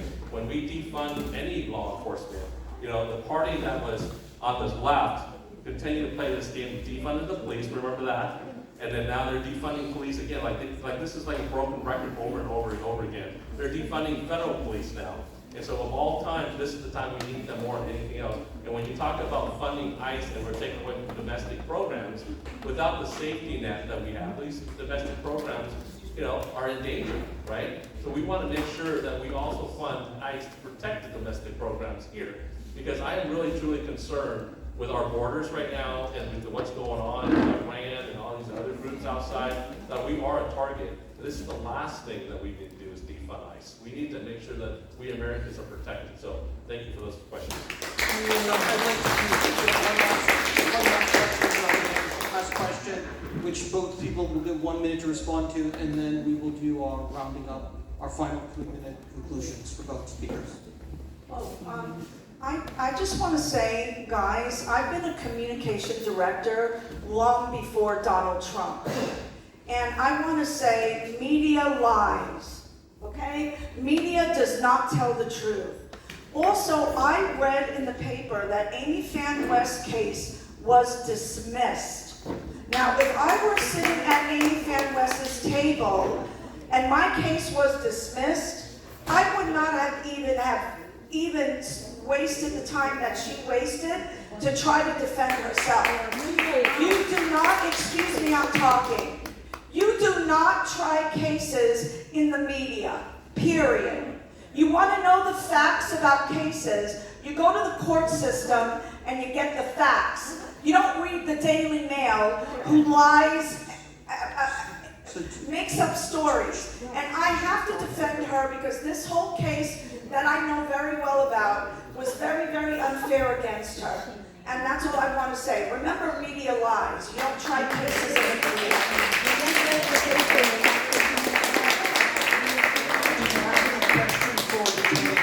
Can I talk about ICE? Okay. I support ICE, and I will always support ICE. No, I'm starting to feel like I'm at a Westminster Council meeting. Both of the candidates, just because of time, I'd like to give both of the candidates the opportunity to give a 3-minute conclusion. Okay, one last question. We're actually over. One last This is question. the fifth last question, okay? Again, my general question is, as Republicans, we pride ourselves on independent thinking. It's actually different than the Democrats. They don't kind of cover all together, so whatever. But even when we're a posse, we're thinking independently, and we have this core of wanting to do what's right. So even though my question now would be, as we see President Trump trying to rearrange and correct a lot of what has been done in the past that's been harmful to the world and to the United States, just in a general question, is there anything that you kind of like disagree with him on what he's doing, or a direction that you think he should be going or not going? So in general, how simpatico are you with President Trump? So this will be the last question. I'd like to give both an opportunity to speak 1 minute in response. Then after both of you have the opportunity to speak, I will ask you to give your conclusion. But now, give the opportunity for 1 minute. So thank you for bringing that question up. You know, back when I started running in October, one of the things that I brought up was, you know, what we see on our TV media with immigration enforcement. You see agents ripping people out of cars, causing an unrealized danger, not just for the ICE officers, but those that they have to deal with. So I spoke at a meeting with Republicans, and I said, you know what I would do, because I was a use of force instructor for almost 20 years, teaching police officers how to control, how to arrest folks, and how to do it in a way that, because when we are police officers, we live in a fishbowl. Everyone looks at us. And so when we do everything right, people still complain. So let's not do anything wrong, right? So one of the things that I brought up at this meeting was that we got to train these ICE officers, federal agents more, make sure they provide resources to them, and make sure they're hired in a way that we make sure we check their backgrounds. We make sure that we prevent anybody from sneaking in, because we want to hire too many too fast. Right? And I was also a background investigator. I hired a lot of police officers on my agency. So I know some of the things I'm talking about. And I remember one Republican came up to me and said, you're anti-Trump, you're anti-ICE. And I'm like, wait a minute. I just said I want to provide better training, better resources, and make sure they do it right. Because when you do it right and it looks better, the outcome is better. We have to sustain this immigration enforcement for administrations down the line over and over and over again. And so we got to do it right, right? And so when that guy sat down, I'm like, okay. And then months later, what did Trump say? After Minnesota, he said, you know what? We got to rethink and redo this. And so right there, that vindicated what I said to this Republican member. And I called him out, I remember saying, remember what you said to Chung? You're right. You're absolutely right. And so Trump then says, you know, we got to redo it a little bit. And so to answer your question, I am an independent thinker, and I will speak up when I think things need to be corrected. And it's nice to know that, you know, Trump down the line agreed with me, even though we never talked.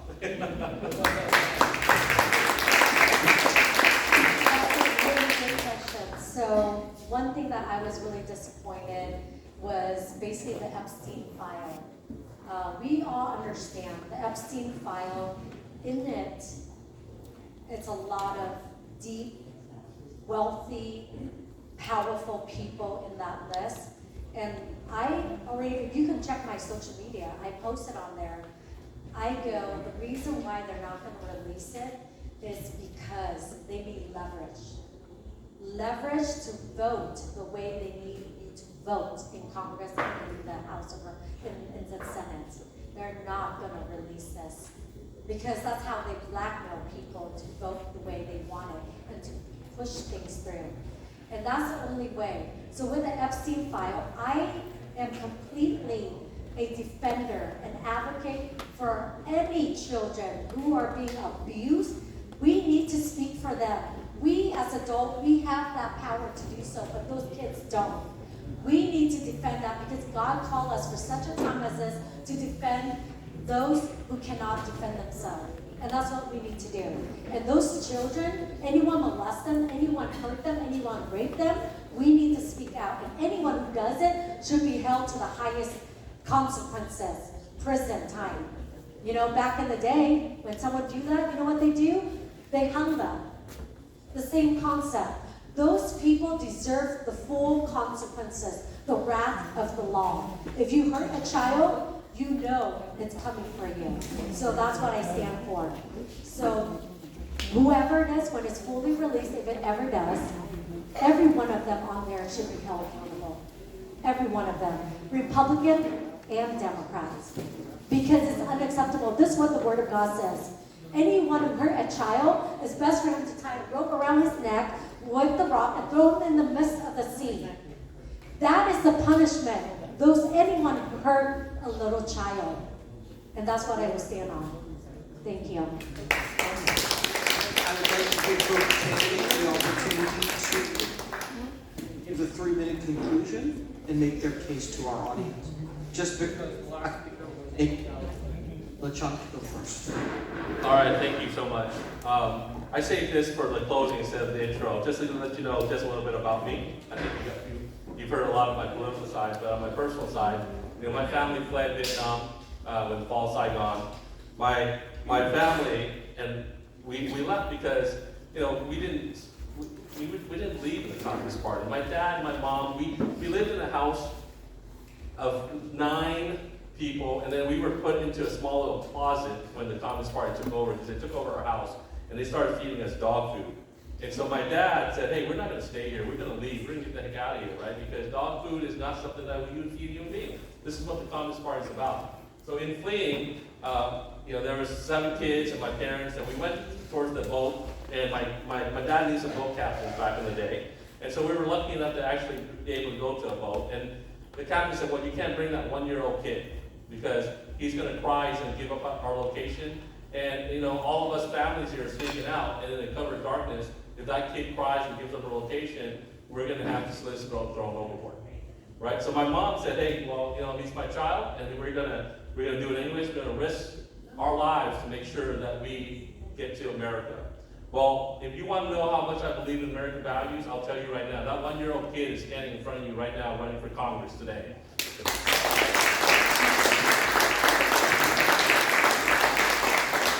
And it experience where my family risked our lives. We could have went to any other country when we were in camp. We floated on the waters. And this is a story that's not unique to any Vietnamese refugee. I just want to say that right now. But this is why the Vietnamese community is so vested in America and American values. And that's why we're so conservative, because we've seen what the Communist Party can do to our people and our country. Yes. And so, and then, you know, we could have went to any country whatsoever. We could have went to Norway. My auntie went to Norway with their family. But my dad said, we're staying here until we can get sponsored to America. Because he knew that if we can make it to America, we can be Americans. We can go to any other country, but they'll never see us as their people. You can go to Japan, you can't be Japanese, right? This is something Ronald Reagan said a while ago, and it really touched me. You go to China, you can't be Chinese, but you can go to America, you can be American. And that's why my dad waited, and we immigrated here legally, got sponsored here legally, with our whole family, we made it here.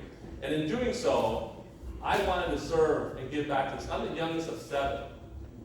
You know, if I didn't do it, then I'm like, hey, who will? So all my life I wanted to serve. I wanted to be a police officer because I watched Chips. Who watched Chips? Right? Yeah. I love that show, and I still watch it. Even the remake wasn't as good.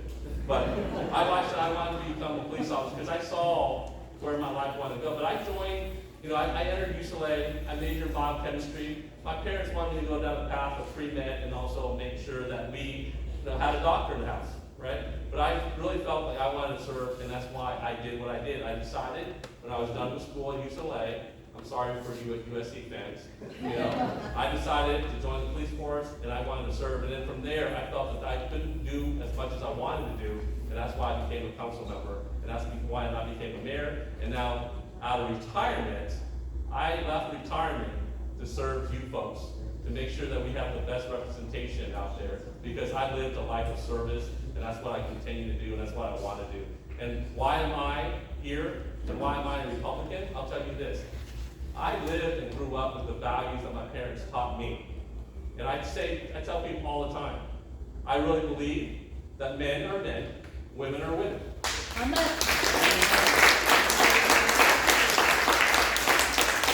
how much surgery, how much medication you take, you can't change that. I believe that boys should play in boys' sports and girls should play in girls' sports. Yes. Right? And I believe that America's government should protect our faith, family, and freedom. And then after that, let us live our lives.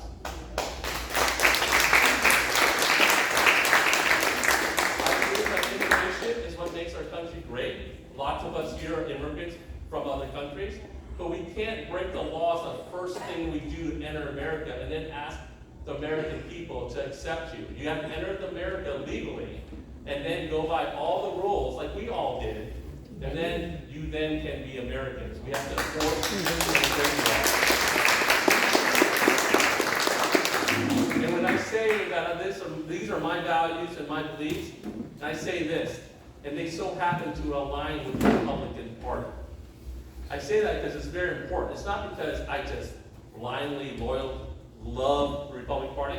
I love my values, I love what my parents taught me, and it so happens it aligns with the Republican Party, and that's why I'm a Republican. That's why I'm here, to maintain those values and make sure that we always preserve the American values for our next generation, for my kids and your grandkids, because I am really concerned that these values are being attacked today. So thank you very much for your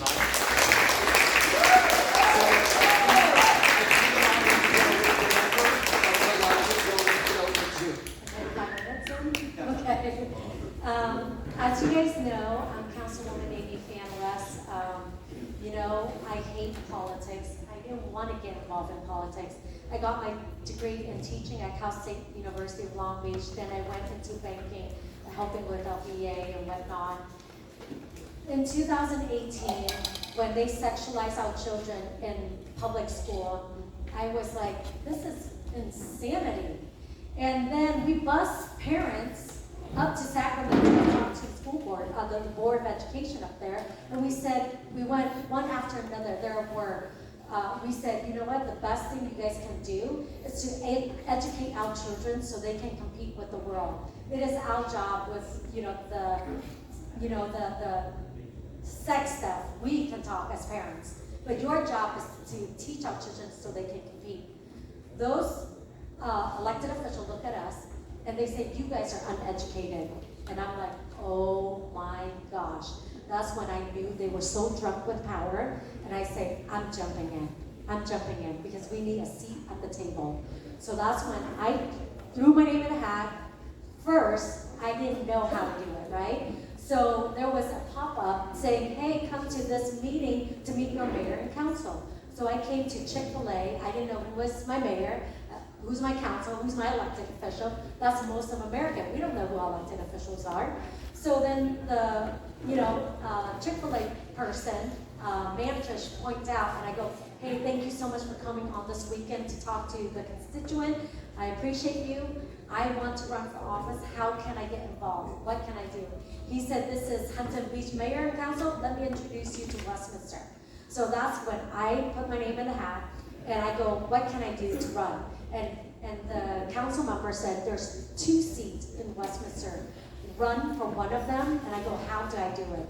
They say, just walk and ask for the vote. So I did, and I came in 3rd. There's 2 seats, I came in 3rd. So that's my first touch into politics. And then I ran for Congress. But now this is the thing. For such a time as this in our nation, I see the writing on the wall. We must defend America. If we don't, we will lose everything we have here. If we lose America, where would we go? Where would you go? I would not go back to communist Vietnam. Where would you guys go? Nowhere to go. So we all understand that freedom is not free. We must defend it. People die for it. Remember our forefather, when they separated themselves from England, and they were bombing them at the fort till morning. And the English asked, how is that flag still flying? It is because of the men counted in their heart, knowing that they must defend this flag because this stands for freedom for their wives and children back home. So each of them laid down their lives to hold that flag until morning. And that is the spirit in us, each of us as Americans. We have that courage. So for such a time as this, we must stand. We must defend it. Our forefather has counted the cost for the sake of freedom. We likewise must do it, or we lose it all. We will lose it for our children. We will lose it for our grandchildren. They cannot defend this freedom, but we can. Your vote matters. You need fighters. And you need those who will stick in it, thick and thin. For me, the mistreating of the court system, the justice, but not only that, the people who try to come against me to destroy me. I know many of you guys, that have happened to you guys, the injustice of it. I'm here to defend that and make it right for we the people. And I would be honored to get your vote and support because it's important for those who understand what have happened to them. They can only defend it when they get there. So let me be your voice in this June election to fight for you, your family, and your way of life. And we must do that. That's the only way to do it. And for me, I'm not afraid of my life, and I know that because I told my kids too. Even though all this attack on me, they say, Mom, why are you in politics? I told them, because if I don't fight for you, who would? Who would fight for you? I have to pay that way for you so you can pay for your children. And I must do it. Even though all this attack, because we must do it. My kid, Noah, is the youngest child. He said, actually had a horrible dream. He woke up and he was so distraught. And he told me, I go, Noah, what happened? And he said, Mom, I can't tell you. So finally the next day he fessed up and said, okay, Mom, I'll tell you what happened. He go, Mom, I had a dream that someone shot you, someone killed you. And I go, Noah, I'm happy that was just only a dream. I'm still alive here. No one can take my life until the Lord said, your time is done. In the meantime, Mom will continue to fight for you, the children, and I will continue to fight. And the thing is that, if I do die, you know where Mom will be, right? I will be in heaven. And not only that, I'll watch over you, but I'll take care of your guinea pigs when I get there. So they're all laughing. And I go, you know what, to see the light of it, I mean, they have to grow up so fast because all the attack on me. I don't wish that on my kids, but because of our nation and the system that's in it, we need those who are bold and courageous to stand their ground for the people. And that's what I'm willing to do. I'm not afraid of my life because I almost died when I had my first son, Micah. In the shower, I feel like I'm going to give way. And my husband was about to go to work, and I call out his name. I go, Jeremy, help me. That's all I remember. And then he ran in. This is what he told me. He ran in the shower, pulled me out, and threw me on bed. And he said, Amy, you were white. You were gone. You were done. And so all I remember at that time was, I don't know where I was, but I was completely full of happiness, joy, peace, and comfort, and it was timeless. And I told my kids, that is where I'm going to be. That's why I have this courageous and this fight that cannot die out. And I know the enemy hates me for it, but that incident have allowed me to be bold and courageous. Well, thank you so much. I ask that God bless you today. And God bless you.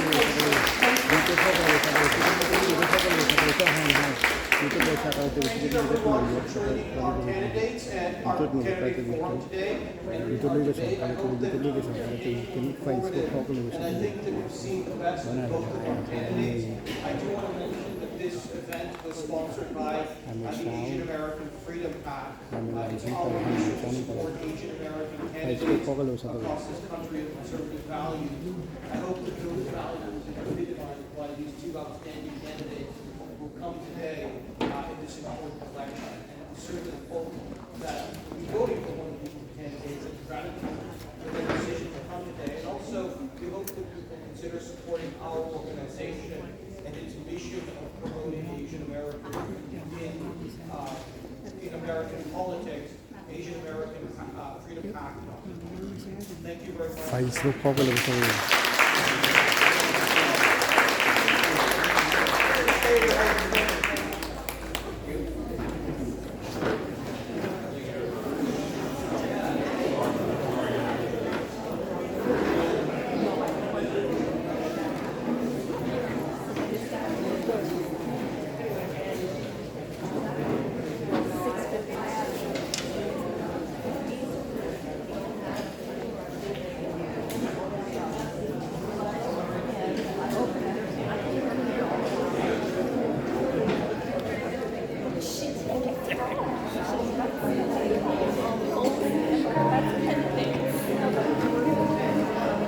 có cái link sao vậy?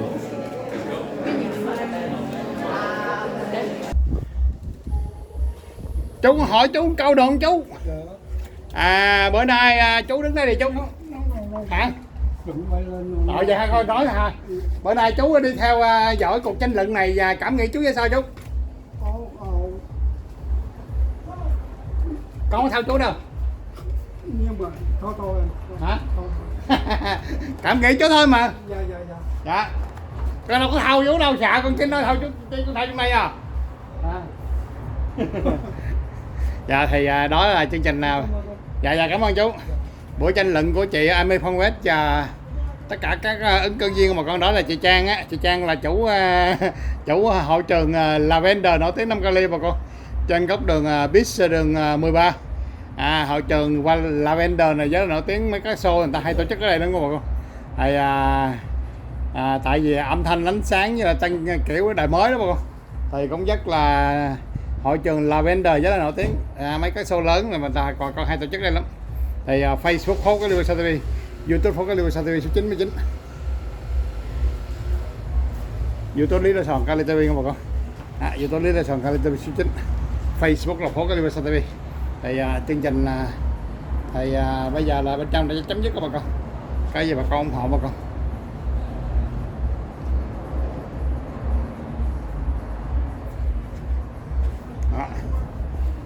Tóm lại là đó là chị Trang đó bà con. Chị Trang là chủ Lavender, hội trường Lavender bà con. Rồi để em vô trong chút xíu nha.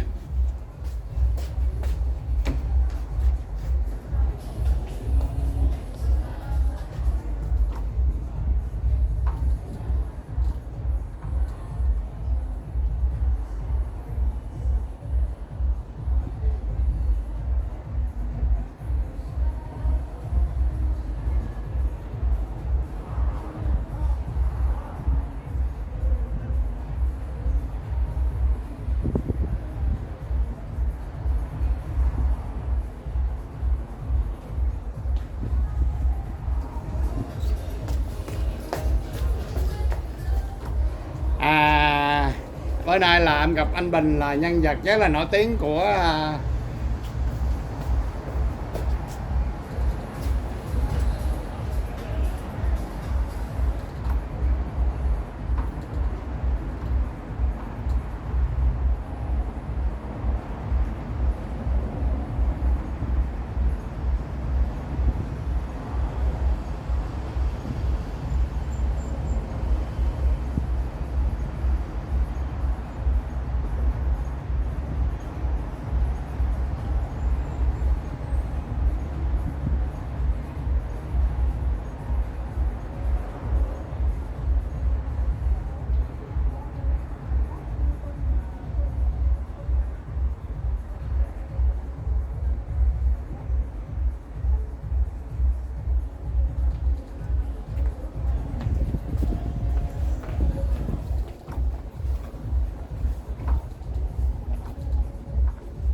Hello bà con, bữa nay là em gặp anh Bình là rất là nổi tiếng trong cộng đồng mà con.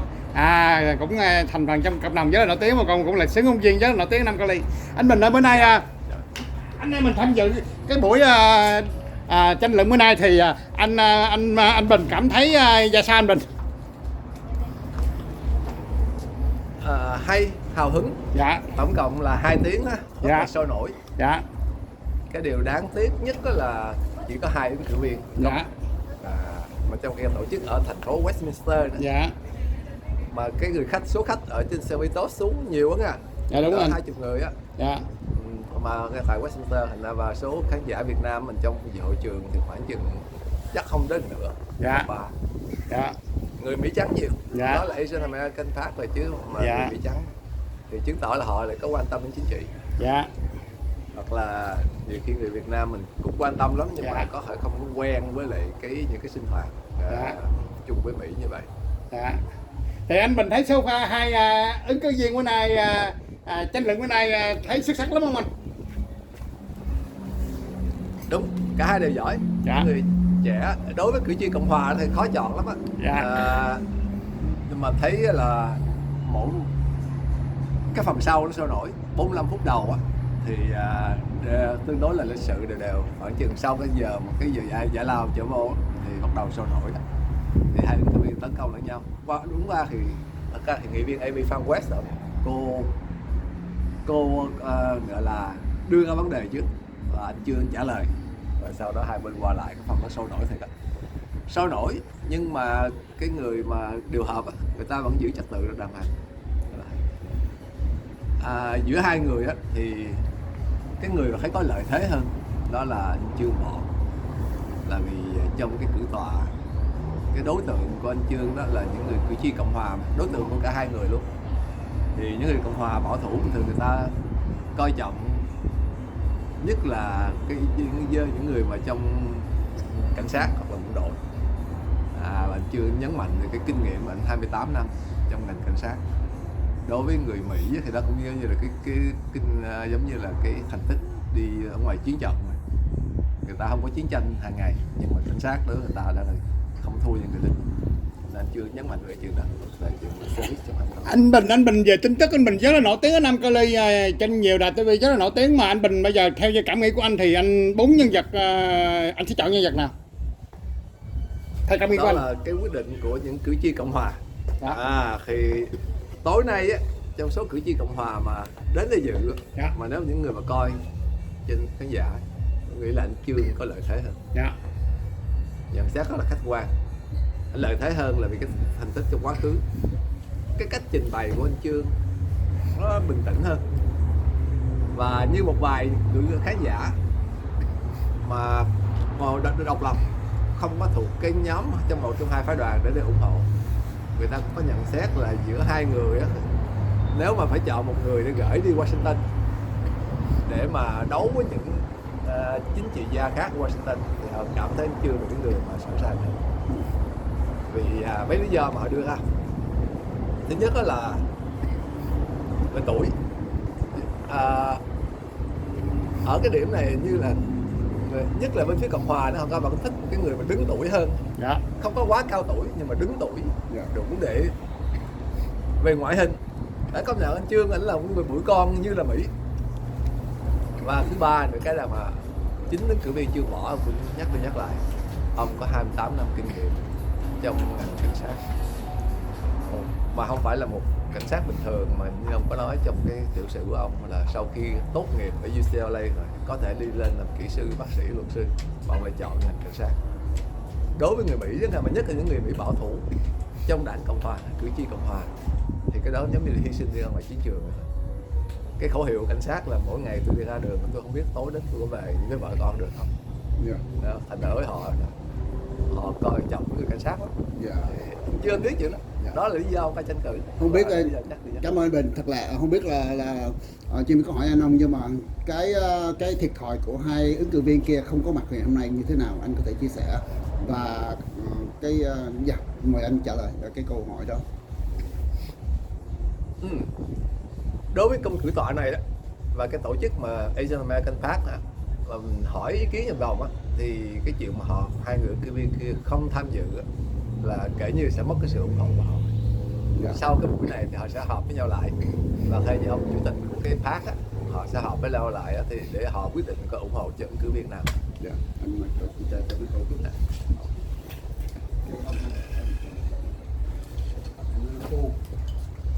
Lấy cái này ra. Hôm nay quay quá trời. Bên đây là hội trường của Lavender, mà còn anh Bình này rất là nổi tiếng ở trên cộng đồng Nam Cali về bên chủ tịch. Anh bây giờ chủ tịch tình hình cộng đồng mình ai làm chủ tịch anh? Không phải tôi. Vẫn là chị Linda anh. Chị Linda. Nhưng mà anh nói về cái chặt cờ mỗi tuần anh. Giờ tiếp tục cái câu hỏi của anh. Câu hỏi tiếp tiếp tục anh hỏi đi. Dạ. Nãy mình đang nói về chuyện nó nói về cái thiệt thòi của hai người đó. Xin mời anh. Và những người trong ban tổ chức á, thì sau cái buổi này họ sẽ buổi họp để họ quyết định là ủng hộ ứng cử viên nào. Chắc chắn họ sẽ không ủng hộ một trong hai ứng cử viên mà không có mặt ở đây. Vì theo như họ nói, mình không biết sự thật là sao, phải kiểm chứng với hai ứng cử viên. Theo những cái người điều hợp nói là cả hai người kia đều được mời, nhưng mà đến giờ chót thì lại hủy. Chỉ có hai cái thế thôi không? Còn hai cái kia họ cất vô, cất vào. Không ủng hộ. Kiểm chứng với hai ứng cử viên kia, nhưng mà nếu mà điều đó đúng sự thật đấy, hoặc là theo như ban tổ chức họ nghĩ như vậy, thì đương nhiên là nó đối với họ thì nó là một cái sự ảnh hưởng đến uy tín của họ. Mình đối với anh Bình, xin lỗi anh Bình, đối với anh Bình thì lý do gì mà họ không tới đây? Cả hai. Theo như các hai ứng viên nói thì là họ có những một cái event khác trong cái thời khóa biểu trong cái giờ này, cho nên không có thể bỏ cái khác được, thì mình không biết cái khác kia là cái gì. Nhưng mà riêng đối với cử tọa ở đây thì mà chưa được nghe câu trả lời rõ từ hai ứng cử viên đó, thì đương nhiên trong đầu họ vẫn nghĩ là hai ứng cử viên kia, một là coi thường ban tổ chức, hoặc là không thích tham dự tranh luận, hoặc là nghĩ là tranh luận nó không ích lợi với mình, không thích hợp trong cái format này chẳng hạn.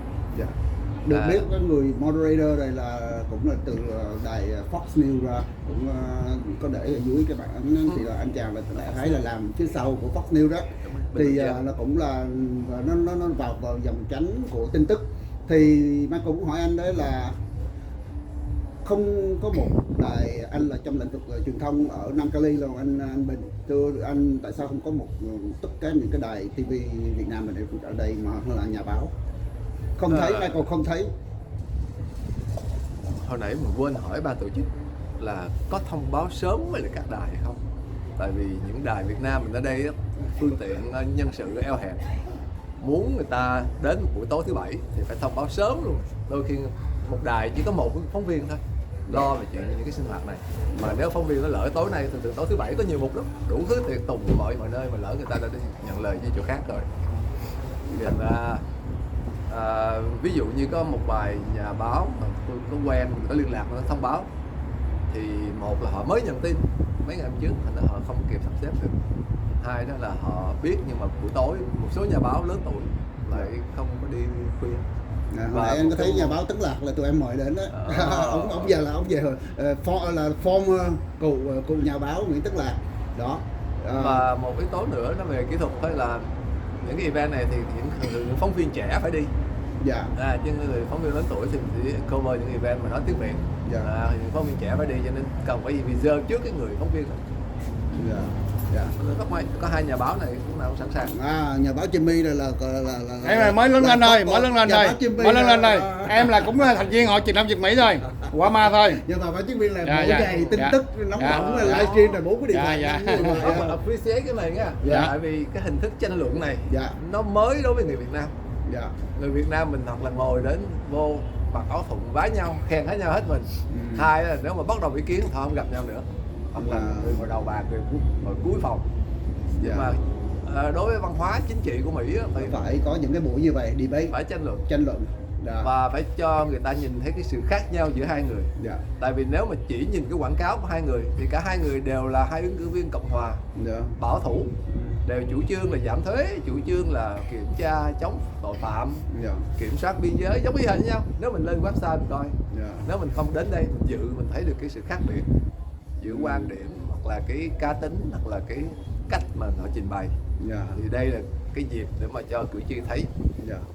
Mà Michael thắc mắc nha, ngay tại trung Little Sài Gòn là Lavender này nằm địa chỉ là Westminster, mà tại sao người cư dân Việt Nam mình không đi nhiều? Mà mình là người cư dân Việt Nam là MAGA Trump nhiều, đúng không anh Bình? Thì cho khán giả ở nhà Dạ, không có mời nhiều anh. cô. Ở cái hiện trường mình thấy khoảng chừng 1/3 1/3% là người lớn tuổi đó, người Việt á.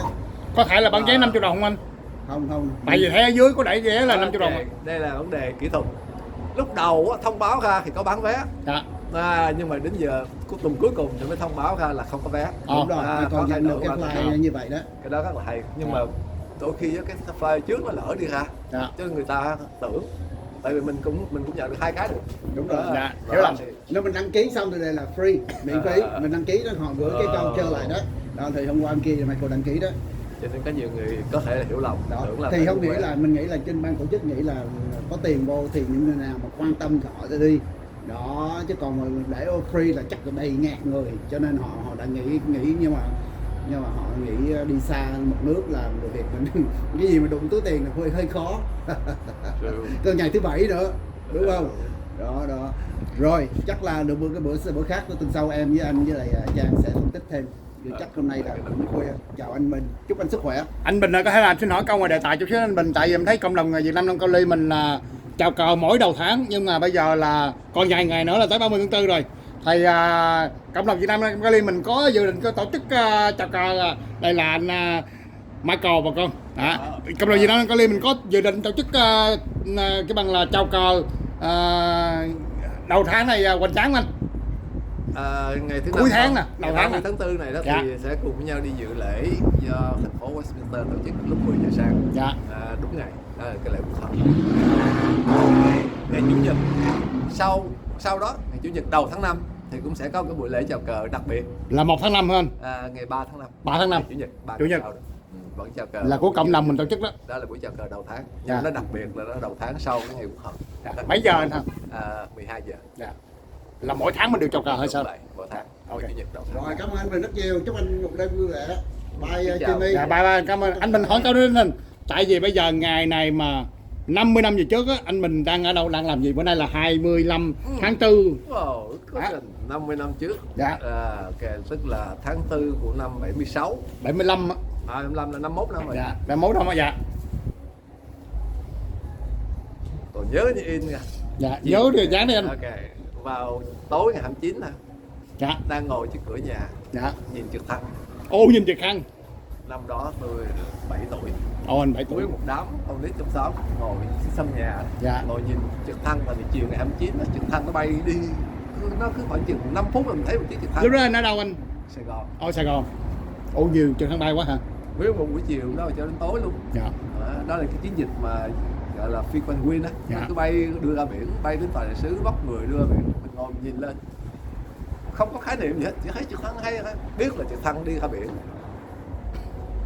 Khuya đến là nghe láng phá là trực thăng tới đi Mỹ á. Thì ở nhà lúc đó cũng chuẩn bị mỗi đứa nhỏ một túi đồ, chuẩn bị tối hôm đó có đi không.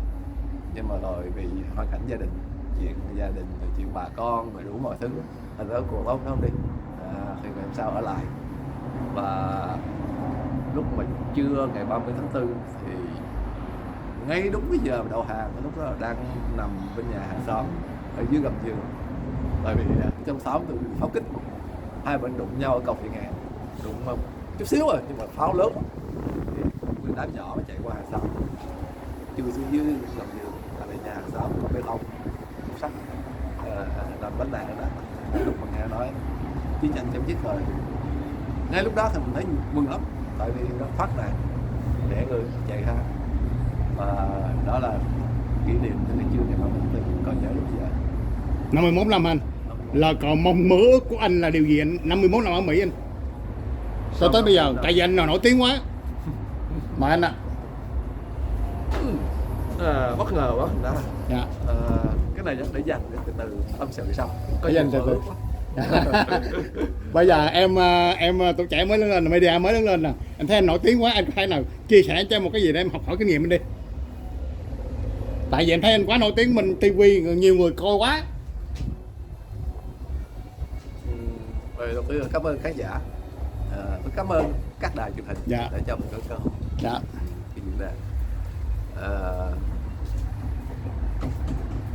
Và trong ngành truyền thông thì cái kinh nghiệm gì để chia sẻ. Chia sẻ cho em học hỏi, nói gót anh đi. Tôi học anh Jimmy nhiều. Không dám, em không dám. Okay. Dạ mời anh ạ. Một cái là chỗ nào cũng có mặt. Dạ. Cái con đường xây dựng gọi là build cái số khán giả following nó không có dễ. Dạ. Đầu tiên là chỗ nào cũng có mặt. Dạ. Mỹ có thành ngữ là first step to success là mình show up. Dạ. Trong khi bao nhiêu nhà phóng viên khác có thể không có mặt. Dạ. Tôi thấy JB từ dạ. đâu là một dạ. sống. Dạ. Đó là cái mà tôi học hỏi. Dạ. Mỗi lần ra ngoài mà gặp mấy anh em thì làm cho mình cũng có cái cảm hứng. Dạ đúng anh. Thì các anh em mà đi quay hình đó, dạ. cực về cái này. Dạ đúng những người mà nói chuyện á, thật ra thì không có cực bằng những người đi quay hình đó. Dạ đúng rồi. Và ngay cả mình vậy á, trên màn ảnh vậy đó, mình có một cái chương trình mà nó có thành công hay không là nhờ những người đằng sau ống kính. Dạ. Nếu không có những người đó thì thứ nhất là cái hình mình ra nó không đẹp. Dạ. Rồi sau khi mà thu xong rồi edit lại, dạ. làm cho âm thanh nó giỏi hơn nữa. Dạ. Rồi sau đó có những người mà đưa lên trên mạng dạ. để mà không lên quảng cáo liền. Dạ. Thành ra cái người mà đứng trước ống kính đó, cái công việc chắc bằng phần 3 à. Dạ. Phần 3 công việc là sao? Dạ. Anh ơi, anh là gì? Chụp tấm hình làm thumbnail. Cho anh đứng xích ra ánh sáng này chút đỏ mặt nó sáng đó để mà làm tấm hình cho nó thumbnail cho đẹp. Cảm ơn anh Định. Rồi, anh Bình có thể chia sẻ em biết là anh Bình đang làm chức vụ gì trong cộng đồng anh Linh? Tôi chỉ là phó chủ tịch cộng đồng. Phó chủ tịch cộng đồng. Cộng đồng mình có bao gồm những gì có thể giúp đỡ bà con được gì, những gì không anh Bình? Xin lỗi là vì bây giờ nó hơi lạnh thành ra hơi lạnh. Không có mang áo dài. Ôi anh có thể thôi vậy bữa nào đi ha? Hay là anh muốn chưa này mình gặp nhau là tượng đài. Ok. Nói chuyện nhiều hơn nữa. Ok. Tại vì giờ quá lạnh ha, trời quá lạnh ha. Em cảm ơn anh Bình nhiều, ngày chúc sức khỏe anh Bình nha. Mến chào anh Bình.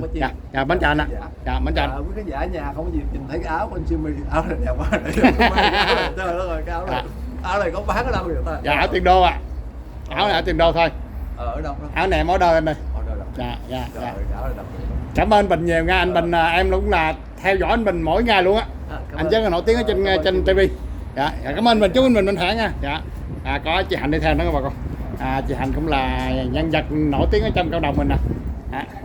Thì chị Hạnh là cũng là nhân vật nổi tiếng trong cộng đồng đó bà con. Thì chương trình tới đây thì buổi hello chị Hạnh. Chương trình bây giờ là chấm dứt các bà con. Thì buổi tranh luận của các ứng cử viên của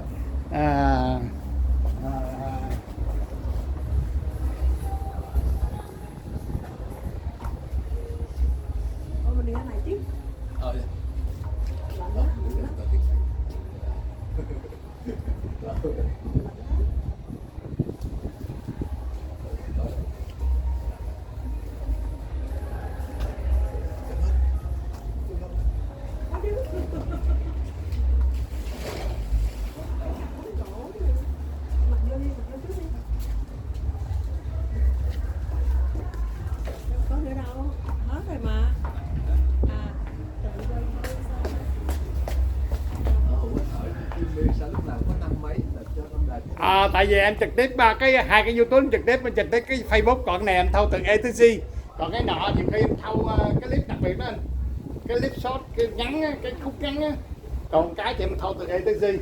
Cái này làm trực tiếp trên Facebook nè, này làm trực tiếp YouTube nè, em trực tiếp hai YouTube hai cái. Dạ, còn cái kia em thâu từ etc, còn cái nọ thì em thâu những cái khúc mà quan trọng đó. Dạ, hay là nếu mà em đi coi đại nhạc hội thì em thâu mỗi bài hát riêng lên. Dạ, dạ, ba anh chị nha. Dạ. Thì nói tóm lại đây là buổi debate ở trên Nam Cali, và con nhắc đến là bên này chỉ có 2 ứng cử viên thôi, đã lẽ là 4 ứng cử viên võ, nhưng mà bên này anh Charlie Nguyễn Minh Chí không có dán mặt, là anh chú Thơm Võ thì cũng không dán mặt luôn. Thì nói tóm lại chương trình em ta chấm dứt, có gì bà con ủng hộ bà con. Facebook Phố Lưu TV, YouTube Phố Lưu TV số 99. Thì đó là chương trình ở Nam Cali nha bà con, do hội Asian American Freedom Park Prison. Thì thôi cảm ơn bà con, chúc bà con mình khỏe nha. Chúc bà con mình khỏe, cảm ơn hết bà con ủng hộ em. Facebook Phố Lưu TV, YouTube Phố Lưu TV số 99, YouTube Phố Lưu TV số 22, YouTube Bosa Cali TV số 9, YouTube Người Việt Cali TV, YouTube Người Việt Cali TV 9, Facebook Phố Lưu TV. Rồi chương trình em chấm dứt, bà con cảm ơn hết mạnh thường quân đã tài trợ của bên này. Cảm ơn anh đi và chị để lên của em tôi xin nhiều tài trợ của bên này. Cảm ơn Kevin Trần Khôi Đức mình chắc xanh là đi sai nhiều tài trợ của bên này. Cảm ơn chị Mai Lê Tìm Nhàn Mai Lê vô nhiều tài trợ của bên này. Cảm ơn Quốc Thái và chị Hoa hậu Ngọc Hiền nhiều tài trợ con số này. Cảm ơn anh bác sĩ Chính Sơn Nguyễn Hữu Dũng và chị ca sĩ Mai Thanh Trúc nhiều tài trợ con số này. Cảm ơn Tony cô Sola USA nhiều tài trợ con số này. Cảm ơn bạn Facebook Thái Thiên Nga nhiều tài trợ của con số này. Cảm ơn anh Jimmy Tân nhiều giúp đỡ lâu này. Cảm ơn bạn chị Rose Hồng nhiều giúp đỡ lâu này. Cảm ơn chị ca sĩ Rose Nguyễn nhiều, mami ca sĩ Cát Linh nhiều tài trợ của con số này. Cảm ơn chị anh Tony cô Sola USA nhiều tài trợ của số này. Cảm ơn Hải Thám Trà Lucky nhiều tài trợ của số này. Cảm ơn anh Tony cô Sola USA nhiều tài trợ của số này. Cảm ơn hết bà con đã ủng hộ con. Facebook phố cái lưu TV, YouTube phố cái lưu TV 99, YouTube phố cái lưu TV số 22, Bộ Sa Kali TV số 9, người Việt Kali TV, người Việt Kali TV số 9, Facebook phố cái lưu TV. Thank you.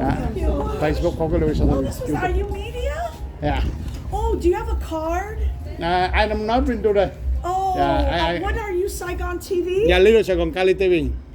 Yeah. Little Saigon. Saigon TV. Oh, good. Yeah, Because I'm a communication director. Yeah. So I like put you on my media list. So when I send press release, Yeah. I will send to you. Yeah. Because I know Little Saigon TV, right? Yeah. And that my different. I'm a Little Saigon Kali TV. Oh, Little Saigon Cali TV. Yeah, yeah. Are you online? Can I get your? Yeah, I'm online. I'm live stream and live stream Facebook too. Oh, on Facebook, Yeah. Little Saigon Kali TV. Cali TV. Okay, Yeah. Little Saigon And Cali for TV. Calibosa TV 99.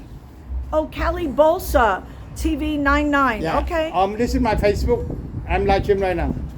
Okay. Yeah. Yeah, I think I'm gonna remember this. Little Yeah. Saigon Cali TV. Yeah, Little yeah, Saigon yeah. Cali TV. Yeah, yeah. Thank you. Thank Yeah, have a you. nice day. Yeah, What's your bye-bye. name? Jimmy.